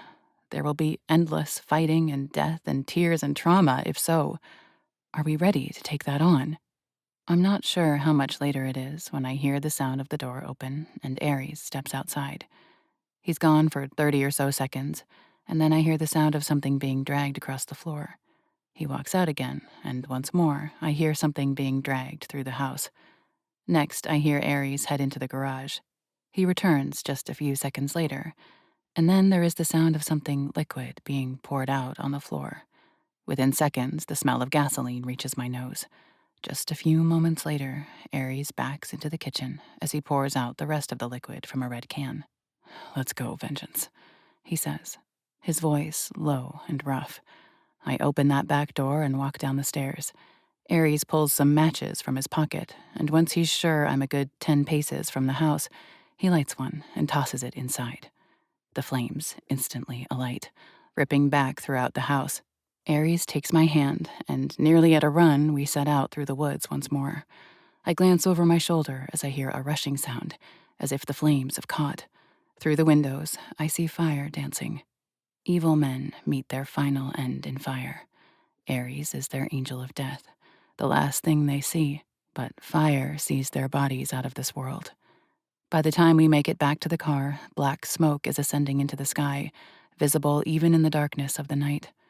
Neither of us says a word as Aries starts the car. He leaves the headlights off, and we turn back the way we came in, never driving in front of Augustus's house. Across the console, Aries reaches for my hand. Once again, his own hand is bloodied. It's the 3rd time I've seen his hands coated in blood from ending someone's life, but I've never trusted him more. Chapter 7. I could take a few days and process all the hell that's happened in the past few days, the past few weeks. If I needed a minute, it would be totally justifiable. If I needed some time to curl up in a little ball in my bed and cry about all the wild things that have gone on, no one would blame me. But fuck that. I don't have time. Ophelia has been someone's blood bag for nearly 2 months. I can't let her spend a few more days as a prisoner. She might not have an Ares, a powerful vampire who would do anything to save her, but she does have me. A best friend is nearly as good. The day after Ares killed Augustus, he and I pore over the record. It's sickening how many people there are in here. Augustus started taking people over 10 years ago and selling them. It makes my stomach hurt, but I know it all the way down to my gut. Some of these people won't be alive anymore. And the amount of money Augustus made off these people, he deserves to rot in hell for the rest of eternity. It would be simple to figure out which entry could be Ophelia if Augustus had written the code in order. But he seems to have mixed them up. There are entries from 5 years ago on the same page as entries from the beginning of this year. We have to go through every single page, line by line, and decode the dates. By nightfall, we've narrowed it down to 3 possibilities. They were all taken on the same day, May 17th. Every one of the codes starts with the letter F, so we assume all of them are female. The closest one is in Long Island. We pull up to a small house that isn't nice. It's in a rough neighborhood, which surprises me. I'd assume someone who can afford to buy a human would live somewhere pretty damn nice. Guess not. Stay here, please, Vengeance, Ares says as we park down the street 2 houses and across the road. I want to argue.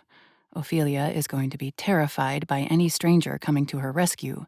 I'd like to be the first person she sees, but I've witnessed enough death and gore in the last few days to last me a minute. Okay, I agree quietly. Ares climbs out of the car, still unarmed. He's dressed in all black, every inch of him looking the avenging angel he is. He checks the street, both directions, as he crosses it, checking for witnesses. But it's quiet here. He walks right up to the house. He tests the door, and when he finds it unlocked, he lets himself right in. I sit back in my seat, biting at my thumbnail. Nerves are crawling through me at an unbelievable rate. We don't know anything about the vampire who bought this person, who could be Ophelia. They could be nothing to worry about, but what if they're bigger than Ares, older, more powerful? Hell, what if there's more than one of them sharing this poor soul? I think back to Ares' fight with Augustus, when I had his back. I shot Augustus, allowing Ares to get the advantage. He's in there right now, alone. Ares has probably been in there for 5 minutes when I put my hand on the handle and am about to push it open, when the front door of that house opens again. My breath catches in my throat, and I still. Ares walks out of the house first. He looks as clean as when he walked in there. Right behind him is a young woman. She's small, tiny almost. Her hair is blonde, her clothes ragged. She's not Ophelia. But still, my heart just about explodes in relief as she cautiously looks up and down the street. She looks like she's considering running, but doesn't. She follows Ares across the road, straight out to our car. Ares pulls open the back passenger door for her, and she climbs in. The smell of her is overwhelming the moment she gets in, as if she hasn't showered in months. And as my stomach turns over, I realize that's entirely possible. "Hi," I say as I turn in my seat. "I'm Diana." Ares and I already agreed we wouldn't use our actual names. It wouldn't do us any good in what is likely to be highly emotional situations. "Kelsey," she says, her voice shaking. She looks like she's freezing in that thin little dress, despite the fact that it's July. As Ares slips into the driver's seat and starts the car, I turn the air on warm to try to calm her shivering. "Are you hungry?" I ask, digging through the bag at my feet. I tried to come prepared for any situation. "Thirsty?" "Thirsty," she says with a nod. I grab a bottle of water and hand it back to her. She twists the lid open and downs half of it in one go. Ares puts the car into drive, and we set down the road. I want to ask details. I want to know what happened inside that house. Where is Kelsey's buyer? What did Ares do? How are his hands so clean? But Kelsey has likely been through enough trauma. It won't help anything if I ask the details in front of her. "I know what you've just been through isn't okay, Kelsey," Ares says as he keeps his eyes fixed on the road ahead. And trust me when I say I feel like the biggest asshole in the world when I say all of this. But considering the details, and considering they've been taken care of, and there is no farther justice that can be dealt, I hope you understand that it would be best for you if you didn't go to the police with what's happened. Everything in me sinks at his words. It isn't fair. Us asking her to keep this quiet isn't okay. She deserves to tell her story. Victims who are silenced is one of the worst forms of justice. None. But Aries is right. Kelsey is quiet for a long moment. She takes another long draw from her water bottle. I feel nervous with every passing second that she doesn't say anything, waiting for her to tell Aries off, or open the window and scream, or anything. She'd be justified in it all. I don't have anyone to tell anyway, she finally says, her voice small, quiet. And who would ever believe me? The same words were spoken when Aries and I freed the people at the warehouse just 2 weeks ago. And ultimately, I think this is what the victim's silence will come down to. Who would ever believe them? I'm sorry, Aries says, and his tone says the truth of it. It shouldn't be this way. I wish it wasn't, but it's over now. The man who was responsible for all of this is dead. He can't do this to anyone else. Good, Kelsey says, and I'm relieved how sure her tone is, how angry it is. She's still got some spark. The vampire who bought her didn't bleed all of the fight out of her. Where do you want us to take you? I ask, anxious to help her move on with her life. What month is it? She asks, a look of dread on her face. July, I answer her, knowing this isn't going to be great. She swears. I'm sure they've evicted me by now, she says. She looks out the window and wipes at an angry tear. My place is notorious for kicking people out quick. 2 months without paying? There's no way they haven't dumped my stuff already. You live in New York? Aries asks, looking at her in the rearview mirror. She nods. Aries pulls his phone from his pocket and hands it to me. Can you get James on the phone? I nod and go to Aries' contacts. It only takes me a moment to find the name James St. Clair. I hit call and put it on speaker, extending it to Aries. Hello? James answers, his tone relaxed. Hey, can you get keys for the property on 6th and meet me there in an hour? Aries asks without any conversational fluff. Sure, see you in an hour, James says without question, and they end the conversation. It's an awkward ride back into the city. We don't know this woman, but we do know the worst experience of her life.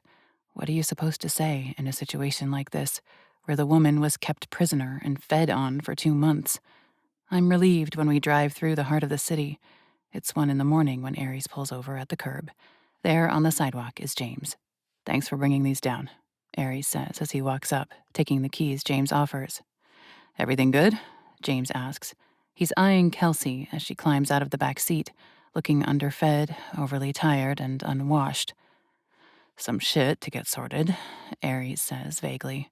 How many empty units we got in this building besides this one? He raises the keys in his hand. Only 1 other, James reports. But 2 of them will have move-outs at the end of the month, so those ones will open up. Don't make any new contracts for them, Aries says as he walks up to the stairs. I might need them. You got it, James says, still eyeing the 3 of us. He's dying to ask questions, but he knows better than to dig into his boss's personal business, even if they're both vampires. Aries opens the door, ushering me and Kelsey inside. I hear him call goodbye to James, and the door shuts. 3rd floor, Aries instructs, nodding his head to the stairs. Kelsey looks confused as she follows after me, but I've already put it together. Valiant. One of the reasons I fell in love with Aries Hunt. We walk down to the door that reads 3C, and Aries unlocks it. He steps inside, squinting against the light as he flicks the switch on. It's a modest apartment. It's furnished simply but comfortably. It's clean. You can stay here until you can get your life reclaimed, Aries says as he looks around. I wonder if he's ever actually stepped foot in the place. I'd guess not. Aries has a whole team that manages things for him. I own the place. No one will be bothering you here. The look in Kelsey's eyes is suspicious at first, and I don't blame her. Who rescues you and then offers you a free place to live while you get back on your feet? But as she studies Aries, sees that he's serious, the look in her eyes brightens. Really? Aries nods. Don't plan to stay forever. There are others out there, just like you, and they're going to need help too. So keep that in mind. But Yeah, stay here while you look for a job and find you a new place to live. He reaches into his back pocket and pulls out his wallet. From it, he pulls what has to be nearly $2,000 in cash. He sets it down on the table to get the essentials. She still looks warily at him. I don't blame her. How is Aries' hunt real? How is he mine? Thank you, she says, her voice breathy as she steps forward, wrapping her arms around him. I see tears pooling in her eyes. I see relief washing over her. It's good to know not all bloodsuckers are bastards. Some of us are just trying to balance out the bad done by the others, Aries says. He awkwardly pats her back before he steps back. He puts the keys in her hand. Good luck, Kelsey. And that's it. It feels like there should be so much more. Something massive and huge happened tonight. A nightmare ended, and a rebuild commenced. But this is her life, not ours. You've got this, I say with a reassuring smile. She waves goodbye, and we both step back out into the hall, pulling the door closed behind us. You're amazing, you know that? I say as I slip my hand into his. What you just did for that woman. Aries offers me a small smile, one that doesn't reach his eyes. It's kind of sad. It's just karma, vengeance. It's going to take a whole lot more to outweigh what Augustus did. Aries, what Augustus did is not your responsibility, I say, as I reach up and brush his hair off his forehead. I stare into those hazel eyes, and I see guilt there. I see the weight on his shoulders. You didn't make your father do this huge, disgusting thing. Don't you feel like you have to pay some kind of penance for it? Aries catches my hand and brings it to his lips, kissing my palm. I kind of love how he doesn't just do the traditional kiss on the knuckles. There's something more intimate about the palm. I'm sorry it wasn't Ophelia tonight. I walk down the hall, pulling him along with me as we head for the stairs. We're going to find her, I say, reassurance both for him and myself. We're one step closer than we were yesterday. Chapter 8. The next day, we head to Baltimore. The whole drive there, I pray to whatever god or gods might be out there that this will be Ophelia. Emotionally, I don't know if I can handle it, seeing person after person be rescued from something so awful and devastating. I'm healing from my own trauma. Seeing others in the worst of theirs is hard and heavy for someone who has their own dark past. Aries and I ride in tense silence as we cross the state border. My right knee bounces as nerves take over my system. I try to imagine what it will be like when I finally see Ophelia walk outside, when I finally get to hug her again. I know there will be tears involved, but after these 8 weeks, it's going to be one of the best damn days of my life. We turn down the last street as the GPS navigates us. It's an upscale neighborhood, much more like I'd expect, considering the cost of buying a human. It feels a lot more like Lawrence's house than the one we found Kelsey at. Aries is getting bolder. He parks in the empty driveway. He pulls his ball cap down farther on his head, obscuring his face. I kind of thought he'd look ridiculous in a hat, considering the tatted and leather style he's always sporting. But no, he looks like a wet dream even in a hat. I'm going in with you for this one, I insist as I pull my own hat on and slide on some sunglasses. Lana, Aries says, my name a warning. I shake my head. I hate the idea of you going in alone. I'll stay out of danger, I swear, but you need backup. His lips press into a thin line, and he lets out a hard breath, a sign of his exasperation. But he laces his fingers back into my hair and leans forward to kiss me just once. Gun is loaded? I nod. Let's go, he says, as he opens his door and climbs out. I don't wait for him to change his mind and scramble out of the car to join at his side. Aries marches right to the front door. He tries the knob, and when it twists, he pushes it open. And suddenly, my heart starts going crazy. We walk into a gorgeous entry. A set of ornate stairs curves up to the right to the upper floor. Straight ahead is a beautiful living room with a view that looks back onto a golf course. Aries strides right in. I stay 5 paces behind him. The reckoning day has arrived, Aries growls. And as I round the corner, I see a man and a woman standing in the kitchen. Both look at Aries with wide, shocked eyes. Where is the woman? What woman? The man asks, his words quaking. He's remarkably average, considering he must be a vampire. He's not exactly fit, though he isn't overweight either. His hair looks like it's thinning a little on top. If I were to see him in the city, he'd be immediately forgotten. Ares crosses the space in a blur. He grips the man by his shirt, yanking the man until their faces are just 3 inches apart. The woman backs away with a scream. "The one you bought from that sick bastard." "How do you know? Where is she?" Ares bellows in his face, cutting the man off. "Right here," the woman in the kitchen shrieks, and she sounds truly terrified. But it's for this vampire that she sounds scared. "I'm right here." In unison, Ares and I both look over at the woman. Blonde hair, average build, she's probably around 30, but she looks well fed, she's dressed nicely, her hair is done, and she's wearing makeup. Even her nails are done, and they look professional. "He bought you, though," Ares says, the confusion evident on his face. The woman nods, and she still looks terrified, but not of this man. She's scared of Ares. "He did," she nods. Her eyes flick to the man, and I see, what is that? Concern? Worry? Love? "At first, I was scared, but all the worst parts were being in that damn warehouse. As soon as I came to Jerry's, well, I've never been treated better." "I'm sorry, what?" Ares asks, his tone completely baffled. "I've never hurt Leslie," the man, Jerry, says. "I swear, yes, I paid for her, but I always intended to make an easy, nice life for whoever I got. Trust me, I didn't want to have to do that, buy someone like they weren't human, but hunting someone down or stealing blood that the hospitals need just felt as bad." "You realize these people were taken from their lives, right?" I ask, the disgust climbing up my throat. "They were taken against their will, put in cages. You paid to take her life away."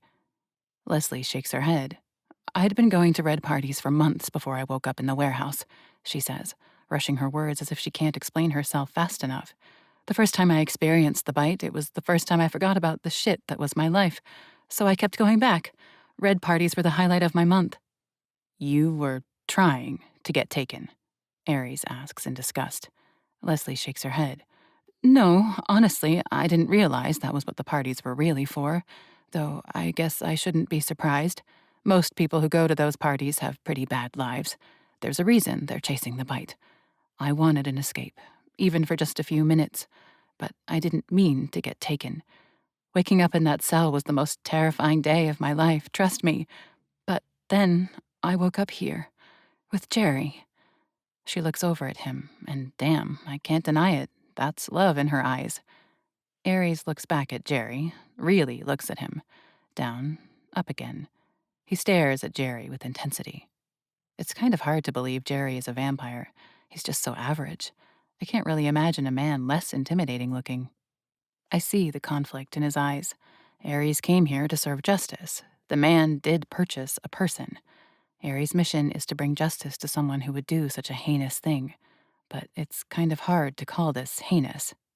"Please, don't hurt him," Leslie begs, her voice quiet. "I could leave. I could walk out that door any time, but I don't. I won't. I happily offer him my blood. My life here with Jerry, I've never been happier. So please don't hurt him." Ares suddenly lets Jerry go, backing up a step, his hands still poised in the air, with a little look of disgust on his face, laced with dazed confusion. I don't blame him. This took a turn for the bizarre. I never, ever would have expected this twist. Is this what Stockholm Syndrome looks like? That doesn't feel quite right, but it's the closest I can come up with to explain what's going on. "Thank you," Leslie says, in emotional relief as she rushes to Jerry's side. He loops his arms around her, and she buries her face in his neck. Holy hell, I think this is real. Jerry loves this woman. Leslie loves the man who bought her. How do you serve justice in a situation like this? Or is this just a very complicated, unexpected love story? "I think we should go," I say to Ares, even though the words feel wrong. Not wrong, just wildly unexpected. Ares glances back at me, and I see it in his eyes. He's looking to me for answers. Are there any? He truly doesn't know what to do, and he's seeking my opinion as a woman and a human. "Let's go," I say with a nod. Ares blinks twice and looks back at the couple. "This is really what you want?" he asks hesitantly. Because I can get you out of here, right now. I can take you back to New York. You could go back to your life, right now. Leslie meets Aries' eyes and shakes her head. I wouldn't go back to that life. Ever. I'm exactly where I want to be. Aries blinks again, slowly. He shakes his head in disbelief. Then his eyes slide to Jerry. You ever do something like this again, I will know, and I won't let it go again. I understand, Jerry says with a nod, and by the look in his eyes, I think he really does. I don't get it, but I do believe Jerry had no sinister motives when he did what he did. Stiff and wound tight as a spring, Aries turns. He takes my hand, and we walk back to the front door. It feels absolutely insane when we step outside, closing the door behind us, and it's still just the two of us. We found our victim, but is she a victim? It sure as hell didn't look like it. That in there was a happy woman who was at peace. The fuck? Aries mutters under his breath as we walk back to the car. He shakes his head again. We're doing the right thing? He asks as we stop at my door. I shrug, and then I shake my head. I think so. It didn't look like she was lying. And why would she? It's kind of hard to fake the look in her eyes. Aries nods, though he still looks like he's having a hard time accepting it. But he takes my advice and opens my car door. I slip into the passenger seat and buckle up. A moment later, Aries drops into the driver's seat. He just sits there for 30 solid seconds, staring in the direction of the front door, as if debating if he should storm back inside and finish what he had tried to start. But finally, he presses the start button on the car. He keeps staring at the door for another 10 seconds, and then he puts it into reverse and backs out of the driveway. We pull down the road. We found our person. It feels damn wrong to leave them, but you have to respect people's wishes.